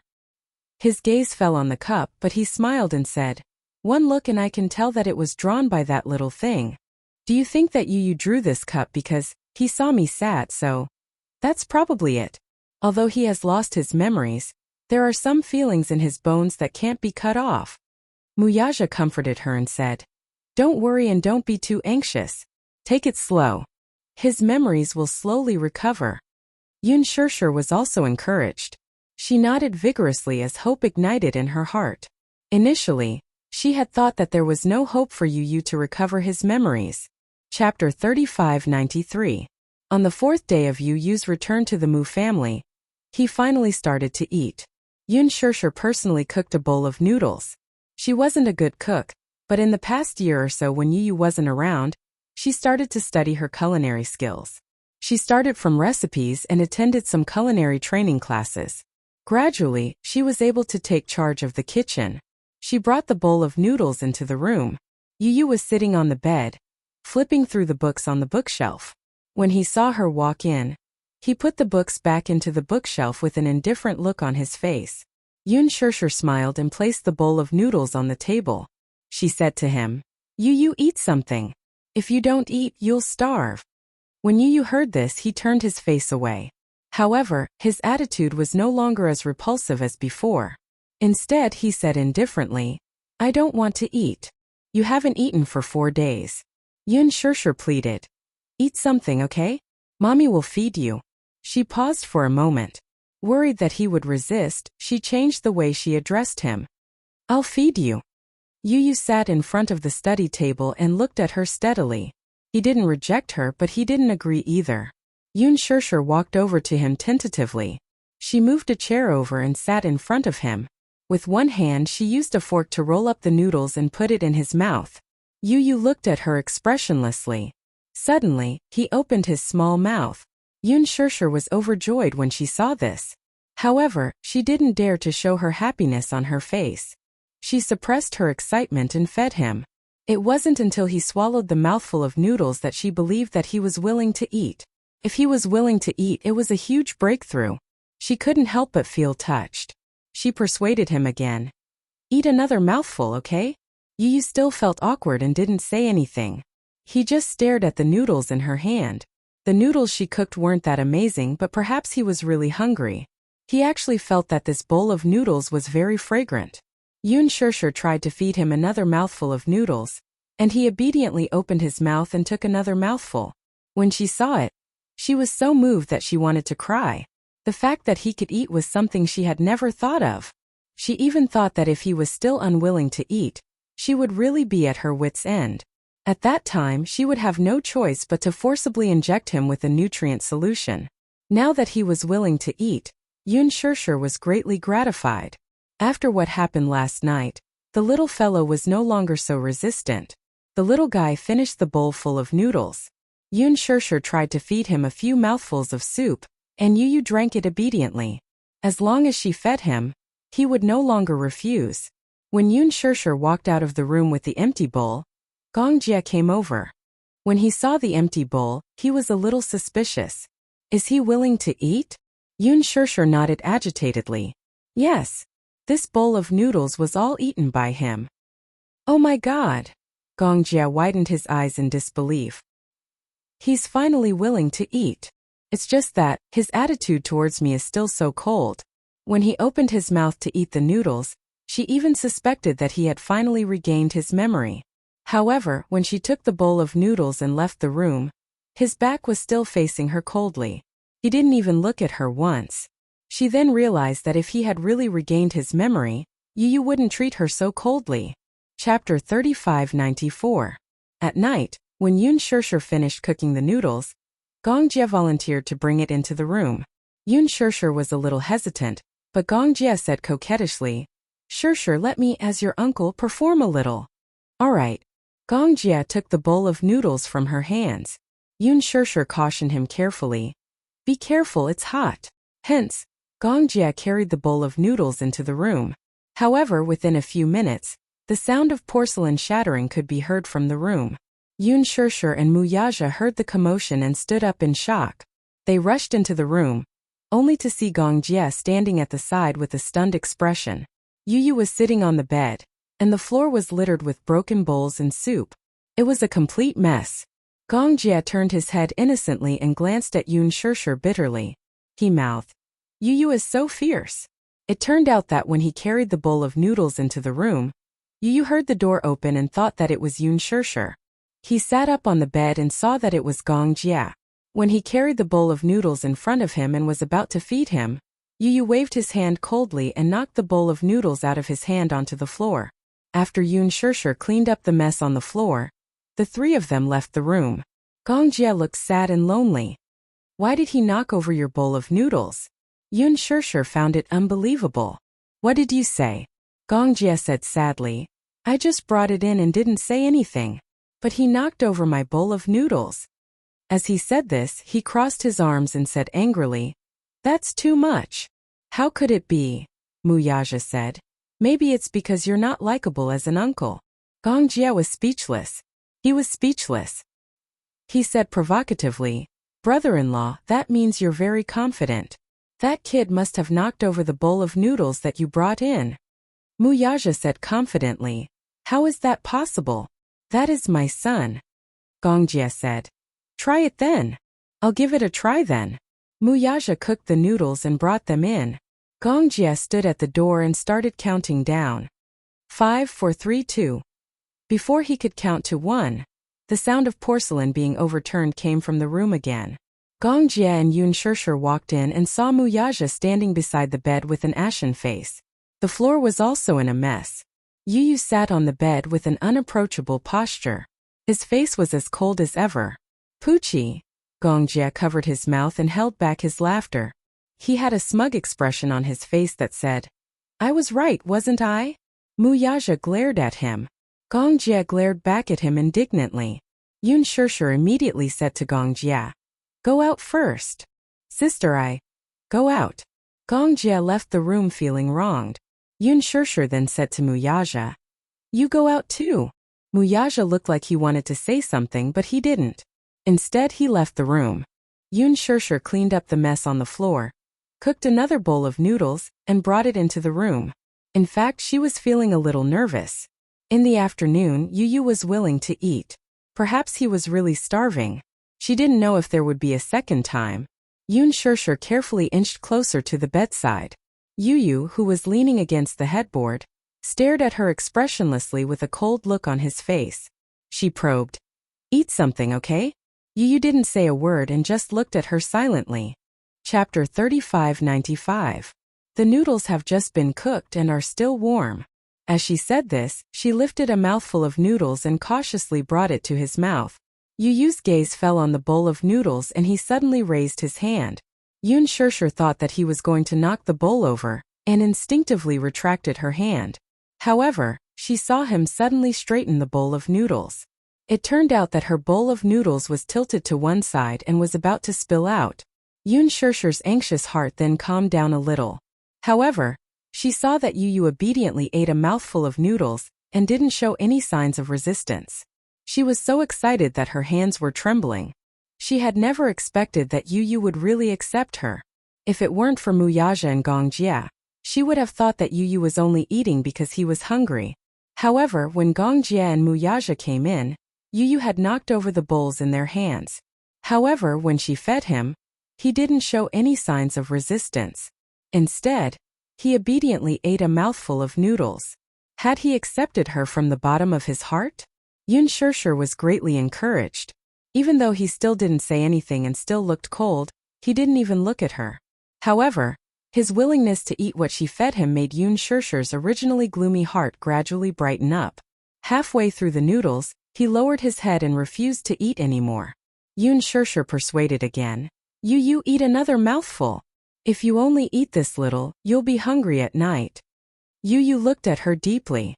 After a long time, he finally relented and ate another mouthful. When he finished the noodles, Yun Shirshir asked him if he wanted some soup. He shook his head. However, she looked very surprised. Wouldn't he choke if he only ate noodles? However, she was already very touched when he finished the noodles, so she didn't ask for more. When she was about to clear the bowl, she asked, Is it good? Initially, she thought that he would remain silent like before. However, Yu suddenly opened his mouth and said coldly, It tastes awful. Yun Shirshir was shocked. She picked up the bowl and drank a mouthful of soup. It was so salty that she frowned. So salty. How could he eat it?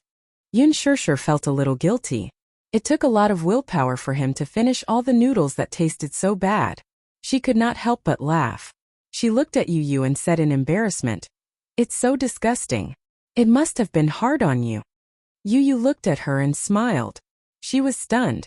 When she smiled, she was very beautiful and charming. Especially, it made him feel an inexplicable warmth. It was like the most difficult sunlight in winter. His cold and stiff lips couldn't help but relax a little. However, when Yun Shirshir looked at him again, he resumed his cold expression. He looked away and didn't want to look at her again. When Yun Shirshir walked out with the bowl of noodles, Muyaja and Gongjie gathered around. When they saw that there was only soup left in the bowl, they were so shocked that they couldn't close their mouths. "He ate it all?" "Yeah." Gongjie immediately said unhappily, "That's not fair. Why did this fellow knock over our bowls when brother-in-law and I brought the noodles in?" Muyaja couldn't hold it in anymore. He glared at him and said, "Shut up." Gongjie said, "That's the truth." Muyaja changed the topic. "In any case, it's a good thing that he's willing to eat, no matter who feeds him." Yun Shirshir nodded. There were tears in her eyes. She immediately wiped them away with her fingers and smiled. This meant that Yu had started to accept her. This was indeed an amazing breakthrough. Chapter 3596. She felt warm inside. She had accidentally spilled a lot of salt when she was cooking the noodles. Even so, he still finished all the noodles. As she thought of this, she felt both guilty and warm at the same time. Yun Shirshir carried the new clothes into the room.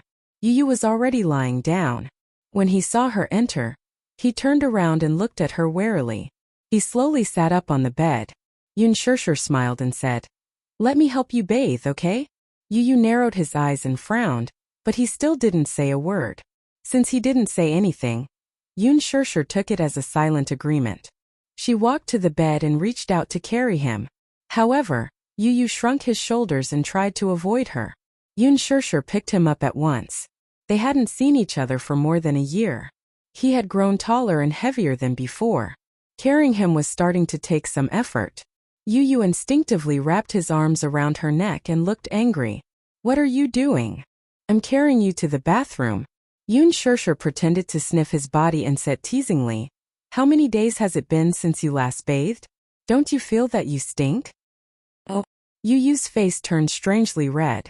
Yun Shirshir continued, "I remember that you have a serious obsession with cleanliness. You'll go crazy if you don't bathe for a day. Now, you don't care about cleanliness that much?" Yu flew into a rage out of humiliation. He glared at her and said, "Shut up. Let go." Yun Shirshir became bolder. She didn't let go of him and carried him to the bathroom. The bathtub was already filled with water. Yun Shirshir placed Yu on the floor. She squatted in front of him and reached out to take off his clothes. However, Yu turned his back to her and held his shirt tightly, not allowing her to touch him. Yun Shirshir didn't know whether to laugh or cry. Was this guy being shy?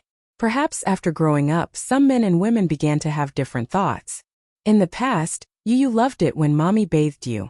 Why are you so shy now? Yun Shirshir held back her laughter and turned his body around, only to see that he had a death grip on her collar, preventing her from unbuttoning his shirt. After holding it in for a while, he squeezed out 3 words. "Get out." "What? Are you shy?" Yun Shirshir teased. "Which part of your body haven't I seen before?" As she spoke, she began to unbutton his shirt. Yu was so frightened that she took a few steps back until she was forced into a corner. With no way out, she widened her eyes in shock and warned again, "Don't touch me." Her shocked and angry expression was like that of an innocent woman who had been violated. That can't be right. She used to bathe him too. However, at that time, in order to train him to be independent, she had always let him wash by himself. Yu had even been a little reluctant.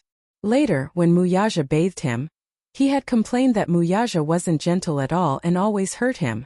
Yun Shirshir was amused. Even though Yu had struggled, she still unbuttoned his shirt without a word. Yu couldn't resist at all. He allowed her to take off his clothes and carry him into the bathtub. He curled up in a corner, his whole body submerged in the water, only half of his face above the water.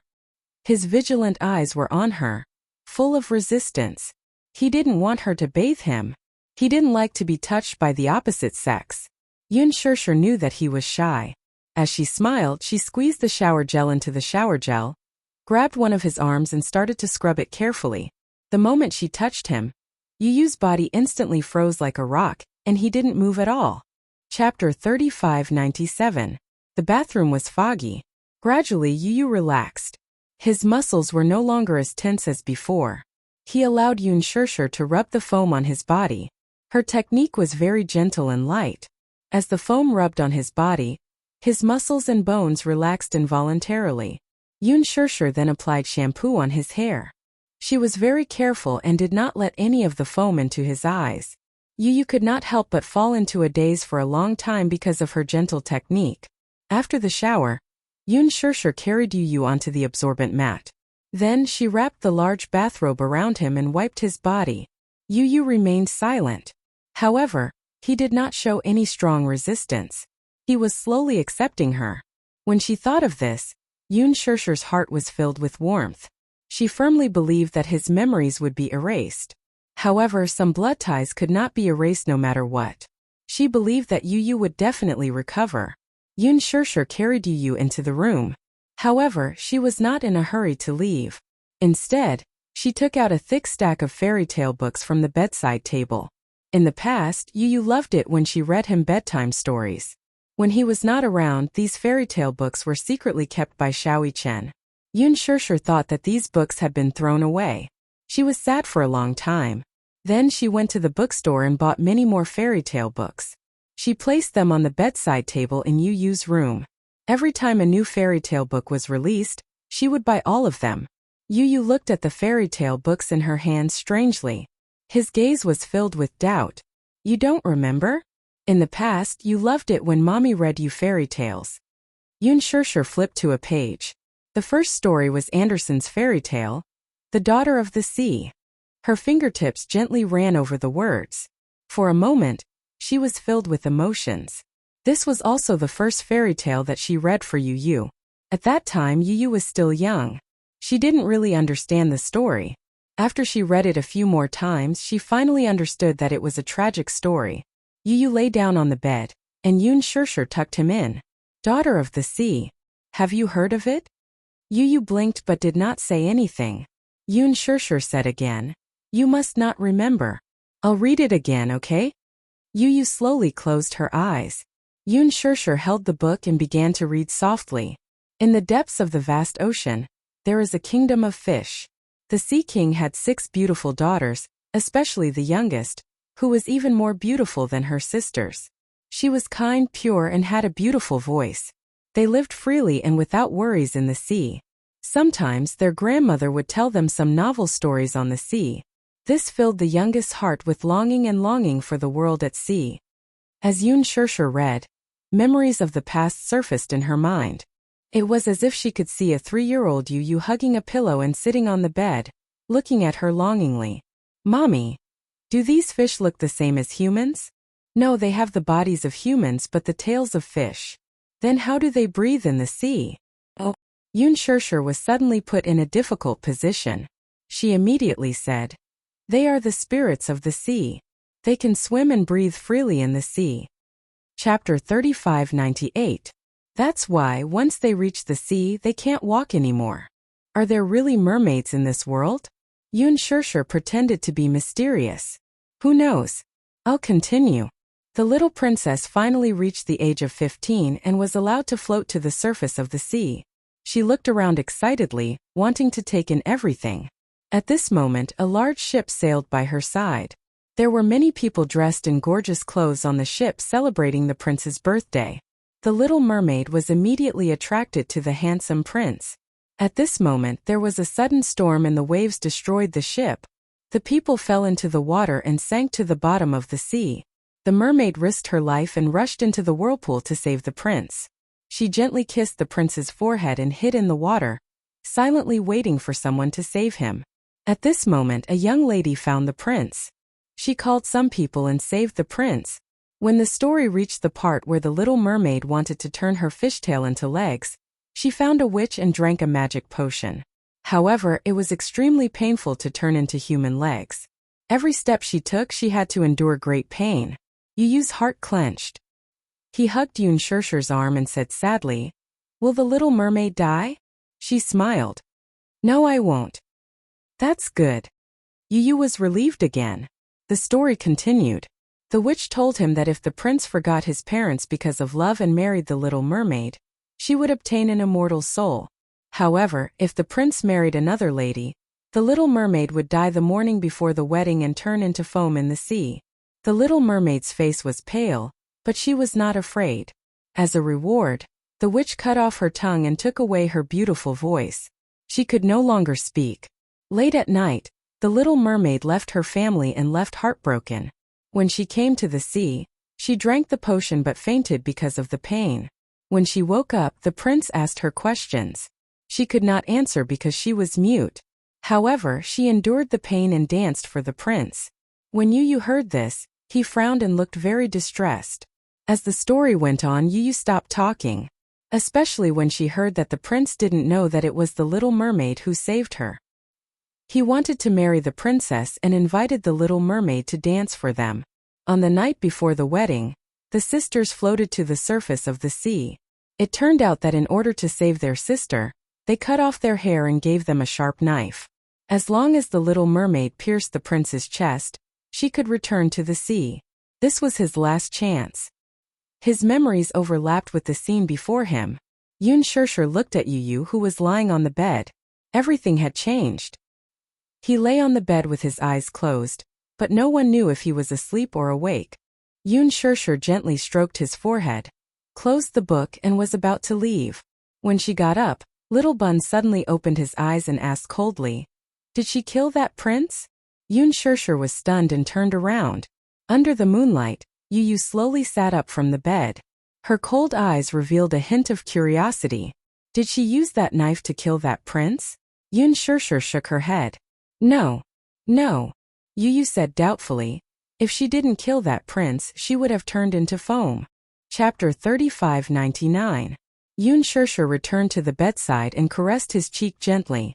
At night, she came to the prince's room and gave him a kiss. As she spoke, she bent down and kissed Yu Yu gently on his forehead.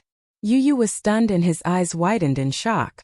She didn't kill the prince because she didn't have her tail and couldn't return to the sea. At the prince's wedding, she endured the pain and danced. In the end, she turned into foam and disappeared forever. Yu Yu asked why? Why didn't she kill the prince? This prince is ungrateful. It was the little mermaid who saved him. He seemed to be filled with righteous indignation. When Yun Shirshir heard this, she suddenly laughed. Yu Yu had already immersed himself in this story and his emotions. Just like in the past, when he heard this story, Yu Yu clenched his fists and asked sadly, "If it were me, I would definitely kill the prince and return to the sea to be with my family. Because the little mermaid loves the prince very much. Even if she had to sacrifice herself, she wouldn't be willing to hurt the prince." Yu Yu sneered. "If it were me, I wouldn't sacrifice myself for someone who doesn't love me." Yun Shirshir was frightened by his cold gaze. The Yu Yu of the past would not have such a cold gaze when he heard this story. This was a pair of eyes that were filled with hostility. There was a murderous aura that the Yu Yu of the past would not have. Yun Shirshir hugged him tightly, feeling uneasy. "Yu Yu, don't be like this." Yu Yu was hugged by her warm embrace. For a moment his heart calmed down. "Not everything can be solved by killing," Yun Shirshir said again. "You weren't like this in the past." Yu Yu suddenly pushed her away and said expressionlessly, "In this world, the weak are prey to the strong. Only by becoming strong enough can one's own interests not be infringed upon." Yun Shirshir was stunned. She suddenly remembered what Yu Yu had said to her in the past. Only by becoming stronger can you protect the people you want to protect. "Mommy, I want to protect you, so I must become strong. That way no one can hurt you." "Yu Yu, why do you want to become stronger now?" Yu Yu could not help but stare blankly. This question stumped him. That was right, what was he doing now? What was the purpose of him becoming so powerful? Yu Yu's gaze suddenly fell on her hand. In the past, Yu Yu wanted to become stronger because he wanted to protect Yun Shirshir. But now he had lost his goal and didn't know where to go. He said in a daze, "Only by being strong can one not be reduced to being dominated by others." Yes, In this world, the weak were prey to the strong. She didn't deny that. To become strong, one had to be built on the pain of the weak. She also couldn't deny that. However, if the strong became apathetic, cold, and heartless, then what was the meaning of life for such a strong person? I'm tired. Yu turned away and did not look at her. I want to sleep. Yun Shirshir furrowed her brows and did not say anything more until he lay down. She covered him with the blanket and left quietly. However, lying on the bed, Yu tossed and turned, unable to fall asleep. When he said that he was tired and wanted to sleep, it was just an excuse. Chapter 3600. It was a mess for no reason. Her embrace was very warm and made him yearn for it. He actually couldn't help but want to hug her back tightly. It was just that this warmth made him feel at a loss, lost and confused. Why did he rely on this warmth?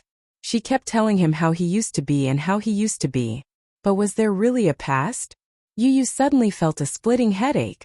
It was so painful, as if a pair of hands were tearing his head apart.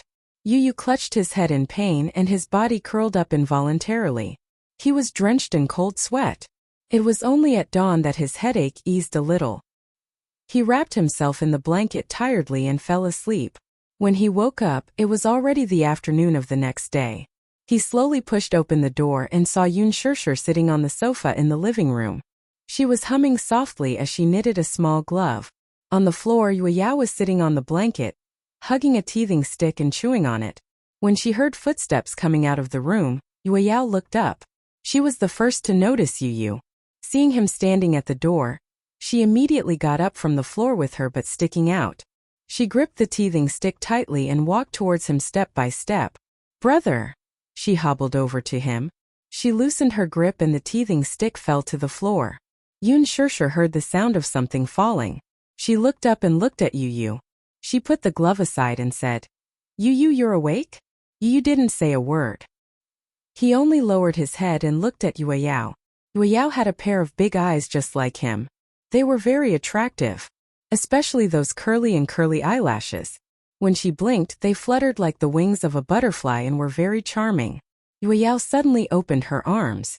Her cherry lips opened and closed and she said in a soft and tender voice, Brother, hug? This glutinous rice ball wanted brother to hug her. The little fellow was very forgetful. She had completely forgotten about Yu's indifference towards her when she was asking for a hug. Yun Shirshir froze for a moment and looked nervously at Yu. However, she saw that his attitude was no longer as cold as before. At least, when Yueyao walked towards him, he no longer dodged. Big brother. Hug me. Yueyao stretched out her arms again and stood on her tiptoes. However, she lost her balance and fell on her butt.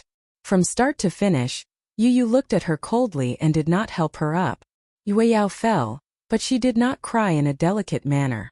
She only furrowed her delicate brows, clearly aggrieved.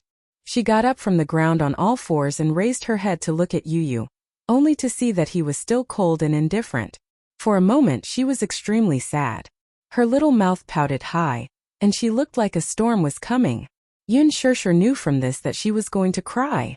She quickly stood up and was about to walk over to carry Yueyao when Yu suddenly bent down and gently carried Yue. He was still a little unfamiliar with the way he carried his sister. He didn't even know how to use his arms to support her, but Yueyao was delighted to see him carry her. She hugged him tightly like a koala bear and didn't want to let go. She leaned on his shoulder affectionately and broke into a smile. Chapter 3601. For some reason, Yueyao was inexplicably close to Yu. This surprised Yun Shirshir a little. After all, a child's memory was limited. Even before this, Yu was the closest to her and doted on her the most. She liked to hug her every day, hold her phone, and take pictures of Yueyao nonstop like an idiot. However, at that time, Yueyao was incomparably cold to Yu. However, Yu had left for more than a year. Yueyao shouldn't have remembered. Yueyao hugged Yu like a koala. Her little head rested on Yu's shoulder, looking extremely satisfied. Yun Shirshir teased her and said, Yueyao, where's Xiaoi Chen? She thought that Yueyao had mistaken Yu for Xiaoi Chen. When Yueyao finally started babbling, Xiaoi Chen taught her to say her name. Yueyao also learned a skill, which was to recognize the names of all the family members, except for Yu. When Yun Shirshir asked, Where's Xiaoi Chen? Yuya would often point at Xiaoqian and ask, "Where's Muyaja?" She could also recognize the direction and point at Muyaja. Yun Shishir didn't specially teach her Yu's name. This name had become an unspeakable pain in her heart. Whether it was Muyaja or Gongjia, they would avoid it as much as possible. Hence Yuya didn't know Yu's name. However, Yu and Xiaoqian looked very similar, so they might have been confused. "Where's Xiaoqian?" When Yueyao heard Yun Shishir say Xiaoqian's name, he couldn't help but look around. However, he didn't see Xiaoqian, so he asked hesitantly, "Where's Xiaoqian?" Yun Shishir was stunned. If Yueyao mistook Yu for Xiaoqian, she would definitely point at Yu. However, it did not. Yun Shishir would never have thought that after more than a year.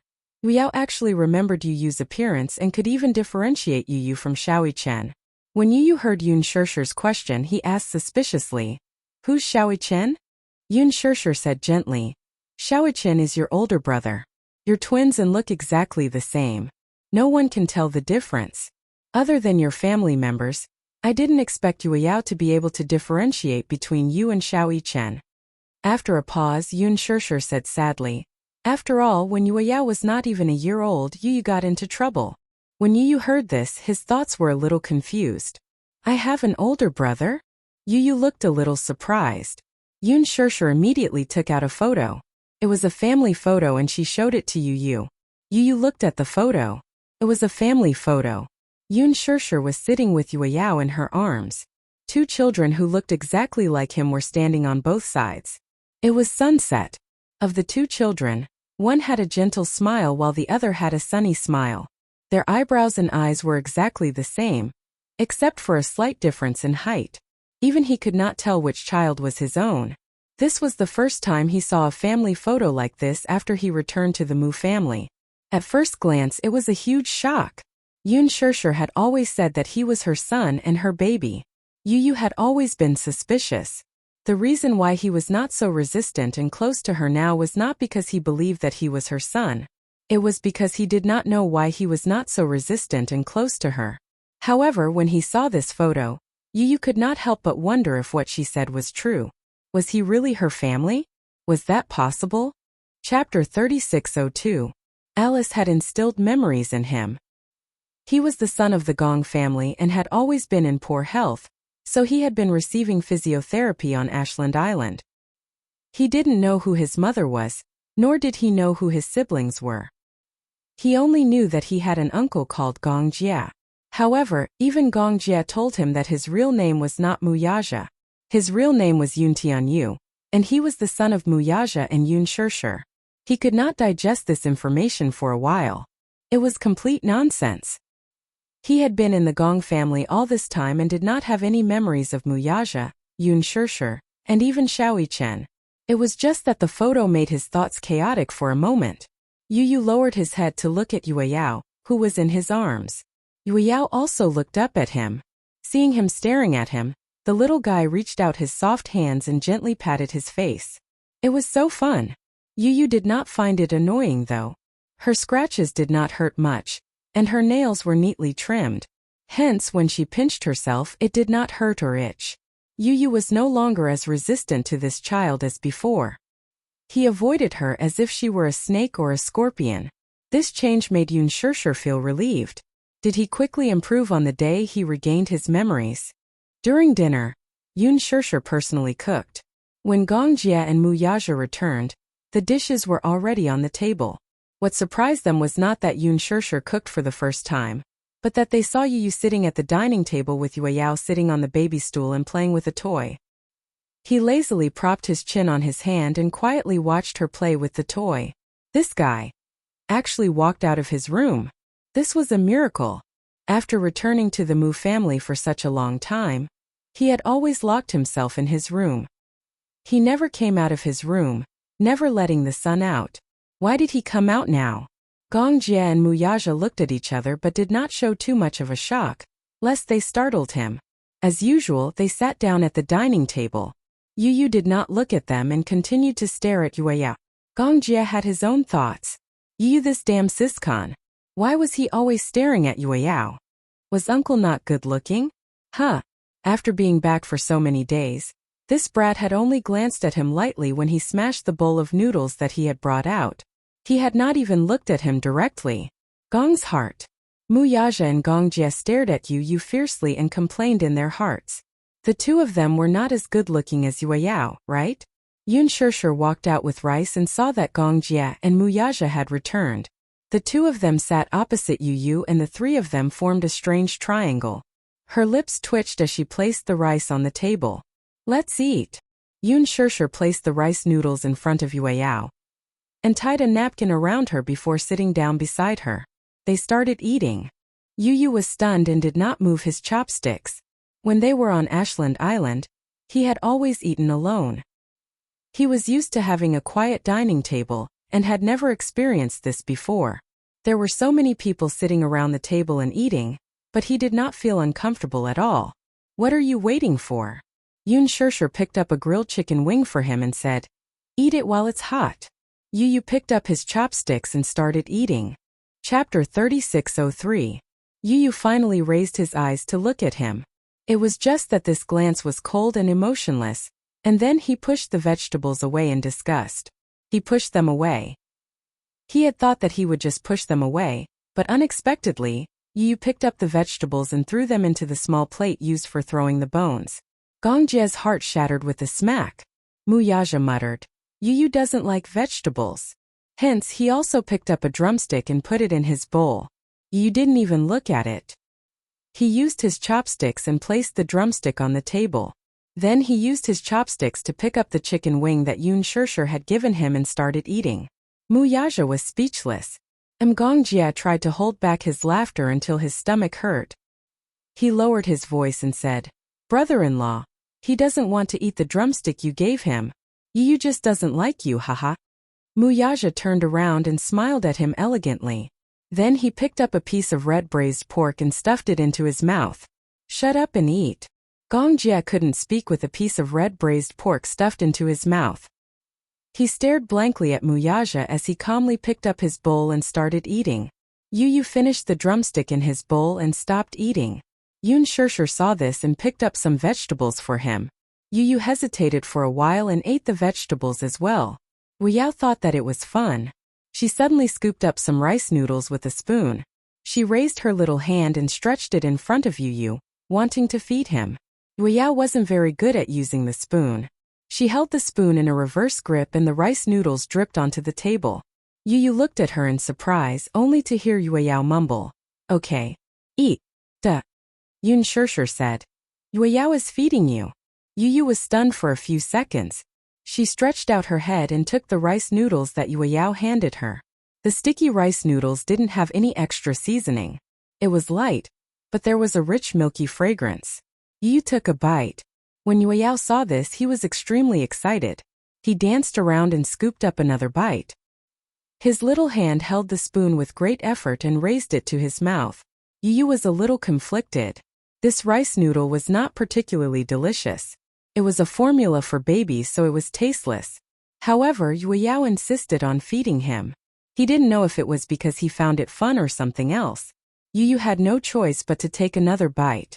Yue Yao turned his head and smiled at Yun Shishir as if he was presenting a treasure.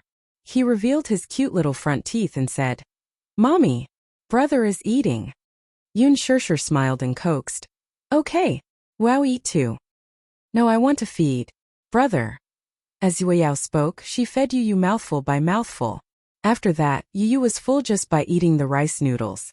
Yun Shishir was holding back her laughter. She was a little surprised that Yu didn't show any resistance to Yue Yao's closeness. Even when Yue Yao fed him, Yu didn't reject it. Opposite them, the two men who had been ignored from the start to the end were frowning. Gong Jie didn't believe it and picked up another wing root. Yu didn't even look at it and removed it. There was nothing to say. Gong Jie couldn't take it anymore and protested. "What's the difference between the wing root I picked up and the one your mommy picked up?" This was the love of an uncle. Yu said coldly, "It's dirty. There's saliva. It's not hygienic." Gong Jie was puzzled. Didn't Yun Shishir's chopsticks have saliva on them? Yue Yao's spoon was full of saliva. Why didn't he dislike it? Chapter 3604. After dinner, Yu was about to go back to his room when Gong Jie suddenly put his arm around his shoulder and said, "What are you doing in your room every day? Cultivating?" Yu slapped his hand away and glared at him as if to warn him. "Don't touch me. Why are you glaring at me?" Gong Jie said confidently, "I'm doing this for your own good. If you weren't my biological nephew, I wouldn't have anything to do with you lying in your room until your limbs degenerate." Yun Shirshir added, "That's right, Yu. You can't stay in your room every day. You have to go out for a walk once in a while." When Muyaja heard this, he suddenly said to Yun Shirshir, "Why don't we take him out for a walk? Who knows, it might be good for him to recover his memory." Yun Shirshir felt that this made sense. Gong Jie also said, "I heard that there's an open-air music festival at Manha Square tonight. It starts at 8 p.m. Why don't we go to the music festival?" Yun Shirshir agreed readily. Gong Jie was about to carry Weiyao when Yun Shirshir immediately said, "Weiyao can't go. It's too noisy at an open-air music festival. Weiyao will cry." "Then what about Weiyao?" Although there was a nanny, Weiyao couldn't be left alone. No one was assured. Muyaja said matter-of-factly, "As his uncle, you should stay and take care of Weiyao." When Gong Jie heard this, he couldn't take it anymore. "No way. Why should I?" He hooked his arm around Muyaja's shoulder and said disdainfully, "Don't think I don't know what you're thinking. You must be thinking of using the music festival to communicate with Yu. No way, I want to go too. What's wrong with the three of us communicating? Hey, are you being xenophobic?" Gong Jie was not convinced and said, "I also want to communicate with my nephew." Muyaja said coldly, "Your surname is Gong, not Mu. You and I are not family." Gong Jie. Yun Shirshir added, "Xiao Jie, you can stay at home and take care of Yueyao." Muyaja continued, "Well, you don't like Yueyao very much. Now no one is fighting with you for a hug. Be good." After that, Muyaja picked up Yu and left with Yun Shirshir. Gong Jie was left standing alone in the living room, unable to express his bitterness. He didn't know if he should curse her or not. Was he being treated as a babysitter? Just as Gong Jie was about to explode, Yueyao suddenly walked to his side, squatted down, and secretly stuffed a toy into his trousers. Ha ha ha. Yueyao let out a string of bell-like laughter. She grabbed his trousers and tugged. Gong Jie lowered his head and saw that she was having fun playing with his trousers. His eyes couldn't help but soften. He immediately squatted down and pulled her into his arms. "Yueyao, Uncle will accompany you at home, okay?" Yueyao suddenly raised her chubby little paw and slapped his face. Gong Jie's face darkened. He grabbed her little paw and said, "You're not allowed to hit Uncle's face." Yueyao slapped his face again. Gong Jie frowned unhappily. However, when he saw Yueyao's heartless smile, which made him want to dote on her, he suddenly gave in. He curved his lips and gently kissed her cheek. "Yueyao, be good. Daddy and Mommy don't want you, but Uncle wants you." Yueyao suddenly pinched his cheek and pulled it until it was deformed. She was amused by his distorted handsome face and couldn't stop laughing. It was only half an hour's drive from Manha Square. Chapter 3605. Yu let her hug him obediently. He looked out of the window. The passing scenery seemed familiar. Was this the place where he used to live? Especially when they passed by the park and the bridge across the river. Yun Shirshir saw that he was staring at the bridge and immediately said, "Yu, do you still remember? We used to set off fireworks here during the Lunar New Year." "Fireworks? Yeah." Yun Shirshir continued. "At that time you were fighting to set off fireworks. I didn't let you do it in the past, so you felt that it was a novelty and wanted to light your own fireworks. I was a little scared." Yu stared at the bridge curiously. Through the window he could see many people standing under the bridge, sitting on long benches or flying kites. The kites were luminous and many of them were bobbing in the wind. He couldn't help but be entranced by the sight. Muyaja steered the kite as he looked at Yu through the rearview mirror. His heart was filled with emotions. Yu had disappeared for a year, and everyone was thinking about him. Although no one gave up easily as time passed, the hope in their hearts gradually disappeared without a trace. However, no one dared to give up. Because if they gave up, it would mean that in their hearts, Yu was really dead. At that time, the search became their motivation to persevere. When Yu Yu really came back, Muyaja didn't show it on his face, but in fact he was ecstatic. His son was still alive. He had come back alive. However, as a father he had to maintain his composure. Hence he didn't show it on his face. However, his care and patience for Yu Yu was no less than Yun Shirshir's. Even if Yu Yu didn't acknowledge him and didn't remember him, it didn't matter. Yu Yu would always be Muyaja's son. This was a fact that even the heavens couldn't change. Many people gathered in Manha Square. The weather was perfect for the open-air music festival. There was no rain.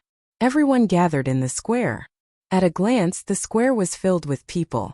Among the crowd, there were people constantly waving their light sticks, forming a sea of stars. There were too many people, probably in the tens of thousands. With so many people, it was too dangerous. If there was any commotion, a stampede could easily occur. Yun Shirshir was a little worried. She had always had a lot of concerns. After all, women were more meticulous. Moreover, there were many reports on the news that said that in crowded places, if it wasn't a stampede, it was a crush or it was a fall and bruise.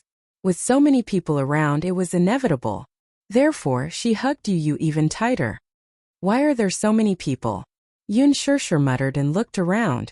They had arrived relatively early, but because they arrived early, the crowd had blocked the only exit. For a moment, they could not advance or retreat. People kept pushing and shoving, trying to get to the front, the closest place to the stage. There were too many people. If she had known that there would be so many people, Yun Shirshir wouldn't have come. However, since she was already here, she might as well make the best of it. Yun Shirshir hugged Yu Yu. Even so, it was still difficult for Yu Yu to see the stage. However, he wasn't interested. He didn't like places with too many people, and he didn't like places that were too noisy. It was irritating. It was tiring. Chapter 3606. Yun Shirshir, however, said, "No, it's too dangerous. There are so many people squeezing around. If you accidentally fall, you might hit your head." Muyaja felt that it made sense. Hence, he took Yu Yu from Yun Shirshir's arms, worried that she would be too tired to carry him. Yu Yu was initially a little resistant in his arms and struggled a little. Muyaja said to him, "You're so heavy. Mommy's arms will get tired if I carry you all the time. Let Daddy carry you for a while, okay?" When Yu Yu heard this, he didn't show any signs of resistance. He just turned his face away and refused to look at him. Obviously, he didn't appreciate it. However, he didn't refuse or resist again. Muyaja was already satisfied. On the stage, the band went on stage one after another to perform the songs. The atmosphere was instantly ignited. Everyone waved the light sticks in their hands and immersed themselves in the moving music. Yu Yu was tone-deaf and wasn't particularly interested in music. However, when the third song started playing, it was an English song that strangely captured his attention. "Imin her can anybody see my here? Can anyone see me? Can anybody help? Can anyone help me? Imin here a prisoner of history here. A sinner of history. Candio heremical. Can you hear me yelling? Arguing to Jetmano, will you take me away immediately? I've been waiting for you to rescue me. You must come and save me. Imin herein calling out beautiful here. I'm shouting loudly, but no one can hear me. Can anybody help? Can anyone help me? I'm hysterical until I break down. I'm lost in the cage. Tell me there's still hope. Is there anyone outside listening?" This was an English song. The meaning of the lyrics was about a lost person, trapped in the sad memories of the past, waiting to be redeemed and saved.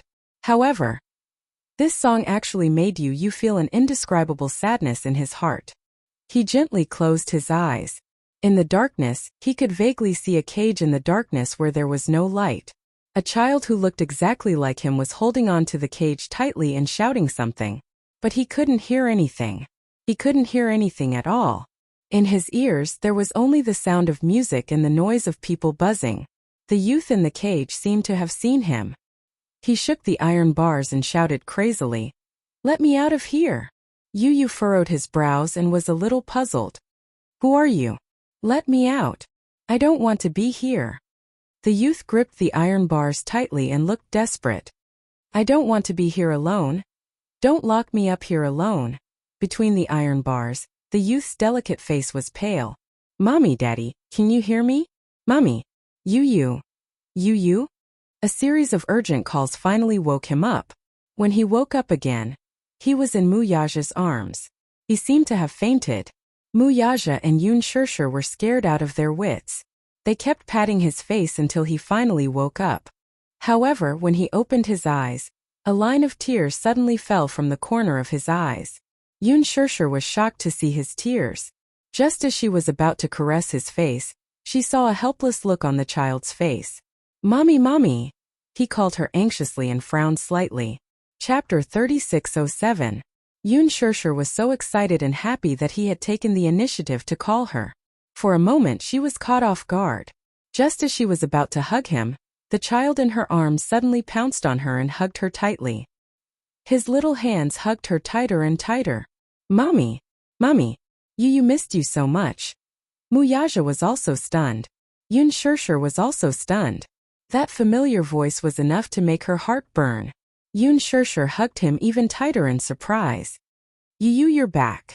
Is that you? Yu. Gongjia had told her about Yu's situation. Yu had dual personalities. One was the son of light, and the other was the son of darkness. One side was pure and innocent, while the other side was evil and cruel. Gongjia said that Yu's memory had been sealed, but his first personality had been killed by his second personality. Perhaps his memory could be recovered, but the innocent and kind Yu of the past might not be able to come back. When Yun Shirshir first heard about this, she was shocked and flustered. She didn't know anything about dual personalities, nor did she know anything about the dark side. Her Yu was so pure and innocent. How could he be so cruel and cruel?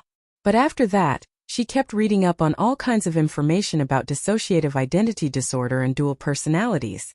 There had always been many conflicts in the field of dissociative identity disorder. After all, the research in this field wasn't very deep. There weren't many patients with dissociative identity disorder in the world. However, some said that the first personality wouldn't be taken over by the other personalities. Some said that not only would the first personality be killed and taken over, but once another personality took over the body, the person would never be able to come back. Yun Shirshir was also mentally prepared that Yu of the past would never be able to come back. Even though Yu had changed and had become cold and reclusive, she didn't dare to ask for more if he could come back alive. As long as Yu was safe and by her side, she would do her best to take good care of him. Even if the Yu of the past couldn't come back to her side, she didn't care. But in her heart, she still hoped for a miracle to happen. Even though this process might be more difficult than carrying a child for 10 months, she wasn't afraid. She also hoped that the Yu of the past could come back to her side. "Yu, are you back?" Yun Shirshir Yu. She was so excited that she hugged Yu tightly and burst out in tears. However, the crying of the child in her arms gradually stopped until it was dead silent and did not make a single sound. Yu too Yu. Yu oh Yu. Yu. Oh you oh. Of you oh. Why are you crying? Yu asked.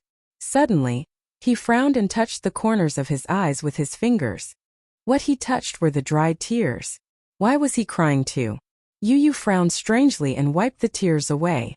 Yun Shirshir looked at him nervously and didn't move. She tried calling out to him carefully. Yu. Yu looked at her coldly. He didn't respond or reject her. Just like before, his face was cold and emotionless. Yun Shirshir's heart sank to the bottom of the abyss. Yu had disappeared again. Chapter 3608. How could this be? Yu. She thought that Yu was really back. She really thought that the gentle Yu from the past was back. But in the blink of an eye, he resumed his cold demeanor. How could this be? Yun Shirshir said anxiously. Just now it was Yu. She cried to Muyaja, her heart aching. Just now I heard Yu calling me mommy. Muyaja hugged Yun Shirshir's shoulders and kissed her forehead. Shirshir, don't be like this. Don't be anxious. Didn't we agree to take it slow? Yun Shirshir turned around and looked at the child in her arms. Suddenly she pleaded. Please, let Yu come back, please. I want to see Yu, I want to see Yu. She didn't know what nonsense she was spouting, but her mind was in a mess. The only thing she could realize was that there seemed to be two souls residing in this child's body. One was the Yu from the past. The other was the Yu who had been given the name Gong Fan. She missed Yu. She wanted to see that Yu again and hear him call her mommy. She wanted that Yu to come back. All this while, she had been waiting patiently. But her hope had been dashed again. Her disappointed expression had undoubtedly agitated the child. The child looked at her coldly and finally said, "I'm not Yu. Then let Yu come back, please." She lowered her posture to the lowest possible level, and was practically begging him with an incomparably pleading tone. The child suddenly felt frustrated. Yu. Hearing this name that didn't belong to him every day, his ears were about to grow calluses. So this woman was being so gentle to him because she wanted to awaken that Yu? What she needed was Yu. Whether it was Yun Shirshir, Muyaja, or Yua, what they needed was Yu. Not him. What was laughable was that he was actually moved by her gentleness. He actually instinctively yearned for this warmth and tenderness. Instinctively, he wanted to rely on her, wanted to hug her. However, from the beginning to the end, he was treated as another Yu. What she needed, what she loved, and what she missed was never him. All this while he had been needed, cared for, and loved. It was all because they wanted to find the shadow of Yu in him. It was as if this body had always belonged to Yu, and he had been treated as an invader, occupying this body as an enemy. He had never been needed, or even rejected by them. Was he hated? Or rejected? He also wanted to try his best to adapt to the role of Yu. But he wasn't Yu. So, stop calling him Yu. The child was anxious and frustrated. He pushed her away forcefully. I've said it before. I'm not Yu. Yun Shirshir was pushed to the ground and her eyes were filled with shock. Muyaja also looked at him in disbelief. He didn't expect him to revert back to that cold and aloof self when he had just returned to the Mu family. The child was obviously losing control of his emotions. He stood up and his body swayed slightly. The child tried his best to stabilize himself and turned to look at Yun Shirshir. He said in disappointment and anger, "Don't call me that again. I'm not Yu, I'm not." Yu. Chapter 3609. Yun Shirshir was heartbroken when she heard that. She immediately said, Yu, don't say such silly things. How are you not Yu? You are. Enough. Yu covered his ears uncontrollably and said in despair, "Don't call me that again." After he said that, he turned around and his slender figure disappeared into the bustling crowd. Yu. Yun Shirshir chased after him anxiously. However, it was too crowded. Yu was not tall and was very skinny. He managed to squeeze through the crowd. However, she was blocked by the crowd. What should we do? Muyaja held her hand and comforted her. Don't worry. He held her hand and followed the direction in which Yu had left. They pushed through the crowd and chased after him. Yu? The voices were still ringing in his ears. Yu closed his eyes tightly. His fragile body seemed to be on the verge of collapsing in the crowd. Don't call me that again, don't. He finally calmed down. However, when he looked around, he was surrounded by the crowd. On the stage, rock music was playing intensely. The crowd was also excited by the explosive rhythm. Some of them sang loudly along with the music. Some of them screamed hysterically. Yu felt a little dizzy. He felt that the noise was getting further and further away. All he could hear was the buzzing of the crowd. Excuse me. Someone rushed over and pushed through the crowd. When he saw Yu in front of him, he pushed him hard. Yu lost his balance and almost fell. There were so many people. If he fell, he would definitely be stepped on mercilessly by the crowd. Just as he was about to fall, an arm suddenly supported his center of gravity. Are you okay? A woman's gentle voice was heard. Yu frowned. He was a little surprised. Who was it? Was it her? Yun Shirshir? When he raised his head, he saw a woman's face that he didn't recognize. The woman in front of him was delicate and pretty. Her every movement gave off a heroic aura that ordinary women did not have. Yu narrowed his eyes and sized her up. You are. Chuho looked at the child in front of him. He suddenly felt that he looked familiar, but he could not remember where he had seen him before. Behind her, Gu Jinglian walked over with baby Chu in his arms. Lin Shi followed beside him and was puzzled to see Chu He grabbing a child's arm. Gu Jinglian's handsome face darkened when he saw the child's face clearly. It's you. Yu turned to look at the man, and his eyes instantly turned gloomy. Gu. When enemies met enemies, and Yu Gu Jinglian's face turned pale when he saw Yu. Chu Ho was surprised when he saw his expression. What's wrong? Do you know this child? The man snorted coldly and said in an unfriendly tone, I don't just know him. He also had a deep hatred. He still had a score to settle with this child. Yu took a step back cautiously. A tiger would be bullied by a dog. This was not Hurricane and he was alone. He would not gain anything if he went head-to-head with Gu Jinglian. Just as he was about to leave, Gu Jinglian grabbed him by the collar and lifted him up. Why are you running? Chapter 36:10. He's just a child. You, child? Gu Jinglian sneered. He's not an ordinary child. He turned his head and fixed his gaze on Yu's face. His eyes were cold. He's from the Gong family. Gong Fan from the Hurricane group. He's not an ordinary child. Gong Fan.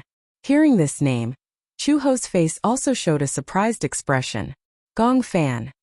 That was the child who had used her and Xiao Bao as a hostage to force Gu Jinglian to sign the agreement to cede Worth to him. How could he be so young? She looked so soft and squishy. She couldn't tell how vicious and merciless this child was. Yu was very calm. He narrowed his eyes and said calmly, Gu Jinglian, I dare you to touch me. Before he could finish speaking, Gu Jinglian flicked his finger hard on the man's forehead with a loud and crisp sound. Yu felt a concussion in his head and felt dizzy for a moment. He felt that his forehead was about to be shattered by this flick of his finger. Gu Jinglian said coldly, This is my territory in Beijing. You asked me if I dare to touch you. What do you think? Yu was not afraid at all. He raised his leg and kicked him in his weakest spot. This move was ruthless, but Gu Jinglian had expected it and dodged in time. This child was really ruthless. Was this kick going to end his lineage? Gu Jinglian would not let him off so easily. He kicked him in the butt. Yu, who had nowhere to hide, took the full brunt of the kick. He frowned in pain, but he did not show it on his face and maintained his composure. Gu Jinglian. Before he could finish, Gu Jinglian pinched his face and pulled hard.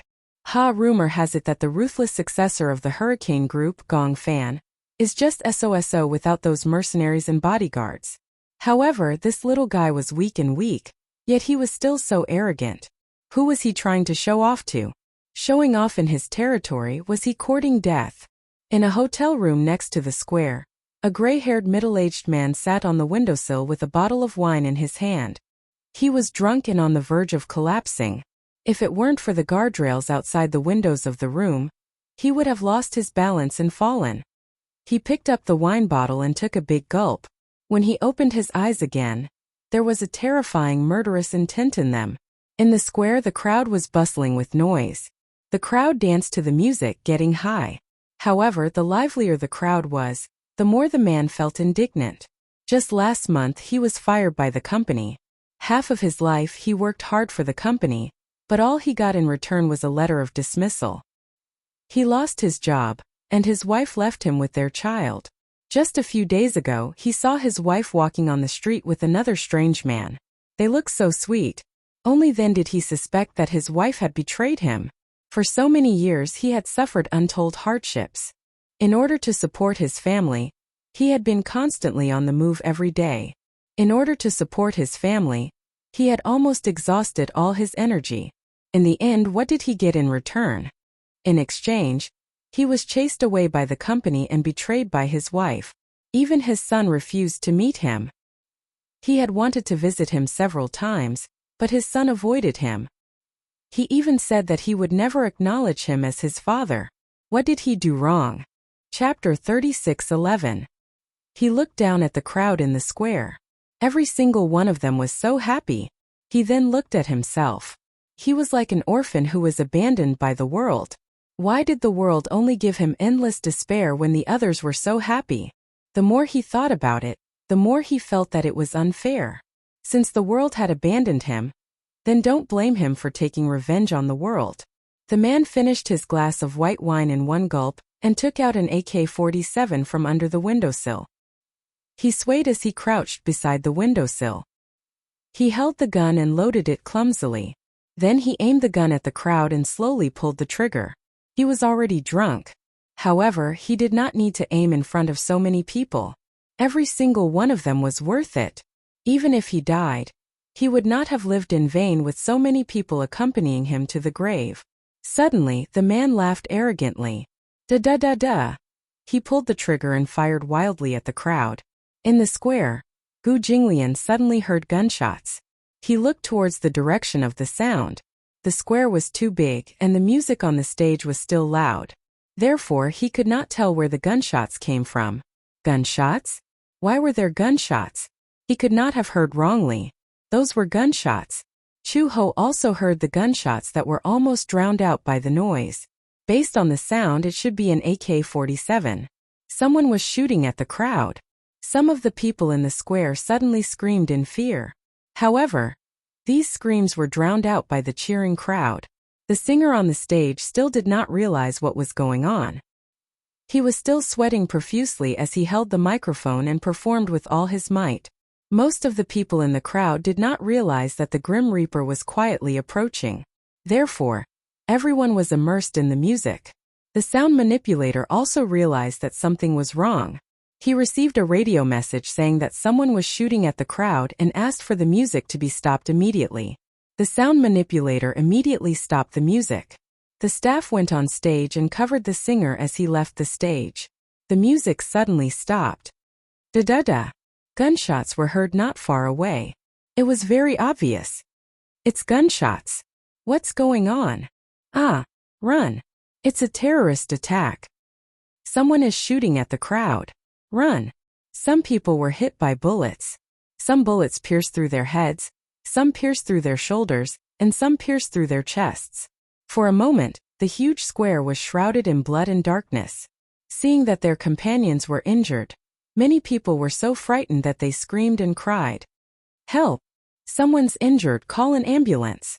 However, at this time most people were focused on running for their lives. How could they care about others? The crowd frantically rushed towards the exit. Many people who were shot and fell to the ground were once again trampled by the frenzied crowd. Some who were still breathing were directly trampled to death. Some were running for their lives while others were crying. For a moment the scene was chaotic and chaotic. Yu Yu's eyes flashed with astonishment when he heard the gunshot too. Someone opened fire? Chu Ho turned to look at Gu Jinglian. Get out of here. She immediately crouched down and carried Yu Yu. Gu Jinglian carried Xiao Bao and held Lin Xi's hand as they ran towards the exit of the square. Crouch down. Gu Jinglian ordered Chu Ho. Chapter 36:12. At this moment, Yu Yu suddenly thought of Yun Shirshir. She and Mu Yaja were still at the square. No, they were in danger. Yu Yu started to struggle. Let go of me. Gu Jinglian said angrily. Are you crazy? Do you want to die? Let go of me. Yu Yu said to Chu Ho. I want to go back. Chu Ho did not allow him to struggle and hugged him even tighter. It's too dangerous to go back. Quickly leave this place. Yu Yu said coldly. I don't need you to care about me. Let go of me. Let go. Impossible. Chu Ho had a strong sense of justice. No matter what, Yu Yu was just a child. She could not leave a child in such a dangerous place. Yu Yu grabbed her collar tightly. I said let go of me. You don't have to be responsible for my life or death. As he said that, he kicked Chu Ho hard. Chu Ho felt the pain and almost fell down. This was a rare opportunity. Yu Yu broke free from her grip and ran towards the crowd after regaining his senses. Chu Ho turned around in shock. She could not believe it. Usually, a child in this situation like Xiao Bao would have panicked and run away. He would be so scared that he would hide in an adult's arms and tremble in fear. Even someone as calm as Lin, she would obediently hold Gu Jinglian's hand and go with the flow. However, this child insisted on walking into the crowd. Did he not know that the gunman was lying in ambush in some corner and was shooting randomly at the crowd? The more people there were, the more dangerous it was. There was a possibility of being shot at any time. Moreover, bullets did not have eyes. No one knew how many bullets the shooter had in his hands. In such a big square, there were so many people. Everyone was a live target. It was obvious that this was a terrorist attack. There was no premeditated plan or target. It was purely for venting and revenge. Going back would be suicide. Gu Jinglian said coldly. Don't bother about him. No one could stop a person who wanted to die. When he returned to the crowd, Yu scanned the crowd with his eyes. However, his height was limited. Just maintaining the center of the crowd and not being knocked down by the people running away in a panic was already exhausting. He looked around anxiously as he avoided the crowd. Just as he was about to shout, "Mom!" his voice stopped abruptly. In his subjective consciousness, he was unwilling to be called this name. But now, if he didn't call them that, how would he find them and meet up with them? Where are they? Are they still in the square? No way. They must be looking for him everywhere. They must still be here. Yu couldn't care less anymore. She shouted at the top of her lungs. Mommy! Daddy! Where are you? He was like a small boat, desperately going against the flow of people, running towards the center of the square. Mommy! Daddy! He turned around and searched every face. Suddenly he saw a familiar figure. He rushed forward and grabbed the hem of that person's shirt. Mommy! The woman turned around, but her face was covered in blood. She pushed his hand away almost instantly and ran towards the exit, following the flow of people. It wasn't her. Then where could she be? Yu was even more flustered. He continued to go against the flow of people. Mommy! Mommy!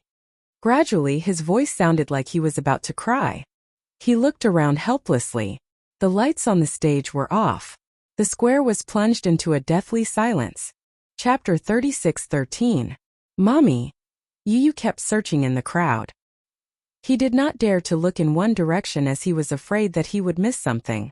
However, just as he was looking deeper into the crowd, he heard gunshots. Not far away, the gunmen were still hiding in the dark and kept shooting at the crowd. Swoosh! Yu felt the bullet graze his hair. In the next second, an endless amount of hot blood suddenly splashed onto his face. The bullet mercilessly pierced the neck of a woman beside him. The woman fell to the ground. Yu was standing beside her. His warm body pressed her under him. Yu was shocked. He felt the world spinning around him. He could only feel a heavy body pressing on top of him. He tried to push her away, but the woman's body gradually turned cold. When he pushed her, her head flipped over, revealing a pair of empty and withered eyes. Because it was too sudden, she was hit all of a sudden. She even maintained a panicked expression on her face as she fled.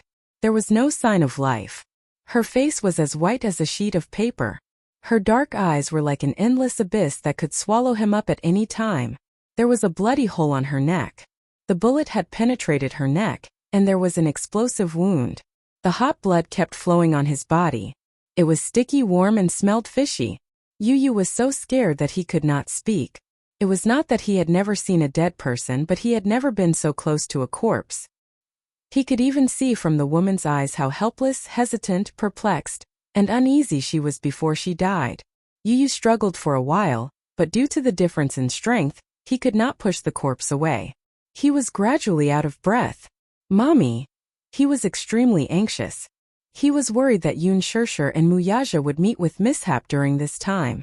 He did not know how long the shooting would last. He also did not know how many bullets the killer hiding in the dark had. He only knew that the crowd in the square retreated like locusts and stepped on his hand from time to time. Yu curled up into a ball and used all his strength to push the corpse away. He stood up shakily. Yu suddenly could not hear anything in the midst of such a chaotic crowd. It was as if the line of death was stretched out in his ears. Beep! Beep! He turned around and looked around again. He looked at every face that was filled with fear and uneasiness. From time to time, someone would fall and never stand up again. It was like purgatory on earth. He did not know why, but there was an inexplicable sense of guilt in his heart. She was dead, she was killed by a gunshot. Yu lowered his head to look at his hands. Clenching them tightly, he dashed into the crowd again. Mommy! Yu! Amidst the clamor, he suddenly heard a familiar voice. It was hysterical and almost cracked. It was her. It was Yun Shirshir. Yu was agitated. He could no longer care about his demeanor. He pushed through the crowd and shouted loudly, Mommy! Where are you? His voice was drowned out again. Perhaps his voice did not reach her ears at all. However, at least he could be sure that she was still in the square, still in the crowd. Why was she still here? Chapter 36:14. No way, she must be looking for him. He had to find her as soon as possible and get her out of here. Yu shouted at the top of his lungs. Mommy! Mommy! I'm here! In the crowd, Yun Shirshir and Muyaja were like headless flies, searching for Yu's voice. Vaguely, they heard a child shouting at the top of his lungs. Yun Shirshir immediately stopped and listened carefully. Finally, she recognized that it was Yu's voice. She turned around and grabbed Muyaja's hand excitedly. She asked, "Did you hear that?" Muyaja nodded. "Yeah, I heard it. I feel that Yu is nearby. He's still at the square." Yun Shirshir was extremely touched. "He's looking for us too." Muyaja tried to identify the voice again and pointed in a direction. "The voice is coming from there. Hurry. We have to find him quickly. It's too dangerous." Okay. The two of them kept moving through the crowd with their fingers interlocked. Yun Shirshir kept calling Yu's name. Yu? Yu, mommy is here. At the same time, Yu followed the direction of Yun Shirshir's voice. In the crowd, Muyaja used his height advantage and finally saw Yu. He immediately squeezed through the crowd and rushed towards Yu. Yu. Yun Shirshir also saw him. She chased after him and hugged Yu tightly. Yu didn't see her, and before he could react, Yun Shirshir hugged him tightly. He looked up and saw that it was Yun Shirshir and Muyaja. The huge rock in his heart was finally lifted. "You're okay." Yun Shirshir cried tears of joy. She hugged him with lingering fear. The embrace of surviving a disaster made her arms tremble. Just now, when the gunshot sounded, she immediately realized that there was danger. Muyaja said that someone had attacked the crowd. According to the direction of the gunshots, they vaguely came from the direction of the hotel. He guessed that someone was probably hiding in the hotel room, shooting at the crowd with a machine gun or an AK-47. Yun Shirshir and Muyaja were worried that something might have happened to Yu, so they kept looking in the direction where Yu had run. Along the way, Yun Shirshir was extremely worried. Now the scene was chaotic. The crowd was rushing toward the exit, and gunshots were constantly heard. Among the panicked crowd, people could be seen falling to the ground and being trampled on until they spat out blood. It was not hard to see that in the midst of the pushing and shoving, some people had fallen in front of the railing, and their shoulders had been pierced by the sharp railing. It was too scary. When Yun Shirshir thought that Yu might have been in such danger, she was anxious. Thank goodness. Thank God. Yu was fine. Yun Shirshir hugged Yu tightly. At this moment, gunshots were heard again. She screamed in fear and covered Yu as they lay on the ground. Muyaja also used his body to protect the mother and son. Looking around, he saw that the crowd was retreating. This meant that the density of the crowd was decreasing, and the possibility of them being exposed to the killers was increasing. They were in danger of being shot at any time. When the gunshots stopped, Muyaja held Yun Shirshir's arm and said, "We can't stay here for long. Let's go." As he said that, he helped the mother and son up and ran in the direction of the crowd. Chapter 36:15. He was very tall. Even if a bullet was fired at him, he would be the first to be hit. Yun Shirshir and Yu would definitely be safe. It was almost instinctive for him to want to protect them from harm. Yun Shirshir was in a panic and did not notice Muyaja's special position. Yu, on the other hand, was very sensitive and noticed it immediately.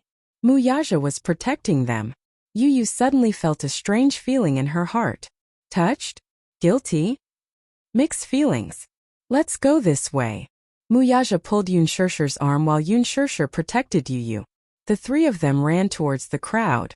The police sirens were heard. The police cars and ambulances were alerted and rushed over. On the other side of the square, there was a big crowd on the street facing the road. Everyone had scattered here and left the square. This was a temporary safe zone. Yu saw many people either kneeling on the ground or lying on the ground. They were hugging their heads and crying. Many of them were injured. Although the injuries were not fatal, they had lost a lot of blood. Some of them were out of danger and immediately called their family and friends to tell them that they were safe. Some of them were crying as they talked on the phone. They had not recovered from the shock of surviving a disaster. Some couples were hugging each other. Some were hugging their injured friends and crying in fear. Help! There are injured people here. Where's the doctor? Where's the nurse? Quick, save me. There were many children in the crowd. They were so frightened by this sudden incident that they started crying. The parents kept comforting and hugging them. Yun Shishir held Yu Yu's hand and ran all the way here. She was exhausted. After making sure that they had arrived safely, she was so frightened that she fell to the ground. She did not have the energy to say another word. Muyaja also knelt on the ground. Yu Yu looked at him and was shocked by the blood on his shoulder. Yu Yu stared straight at him. She pointed at his shoulder and said, Your shoulder is covered in blood. When Yun Shishir heard this, she turned around and looked at Muyaja. She was frightened by the blood-stained sleeve on his shoulder. She threw herself at him, looking helplessly at the blood-stained sleeve on his shoulder. She asked anxiously, What happened? I'm fine. Don't worry. I was probably grazed by a bullet. Earlier, when he was running all the way here, he didn't realize that he was injured.